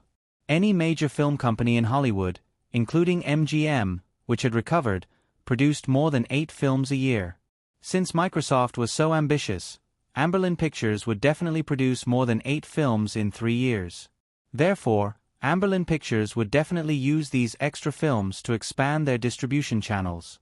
However, even though Amberlin Pictures had a big shot like Spielberg, it didn't mean that every film he directed would be highly sought after by cinema companies. Furthermore, Spielberg's output in recent years could be said to be relatively low. After taking over the operation of the brand new Amberlin Pictures, it would be considered good if he could direct a film every 3 years. Under such circumstances, Amberlin Pictures was eager to create a film project that could attract the attention of cinema operators. Using the influence of such a project, Amberlin Pictures could quickly establish a distribution network through close cooperation with cinema operators. Therefore, a project like the sequel to The Matrix, which was very guaranteed in terms of box office and influence, was undoubtedly the dream of Amberlin Pictures. On the other end of the phone, Bill Gates said something again.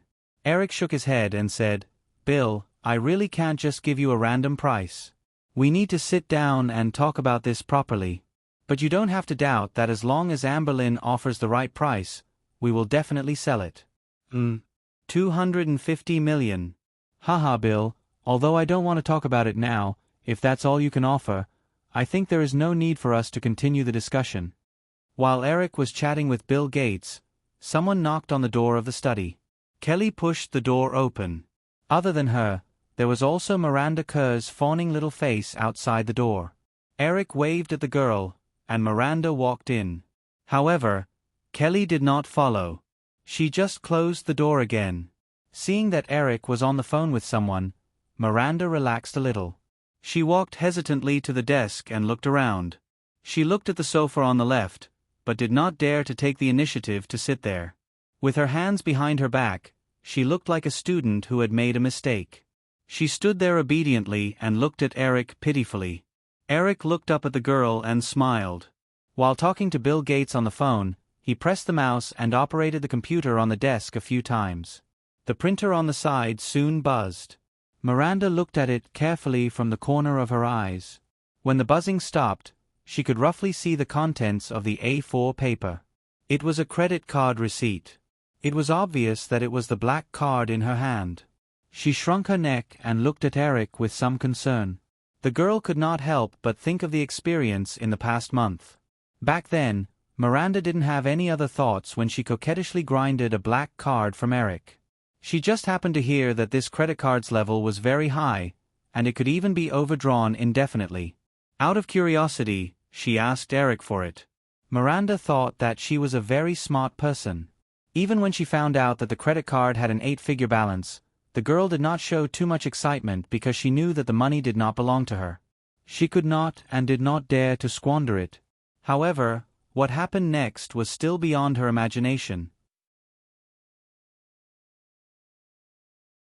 It turned out that such a black card represented definitely not just the tens of millions of dollars in the account balance, but a symbol of social power.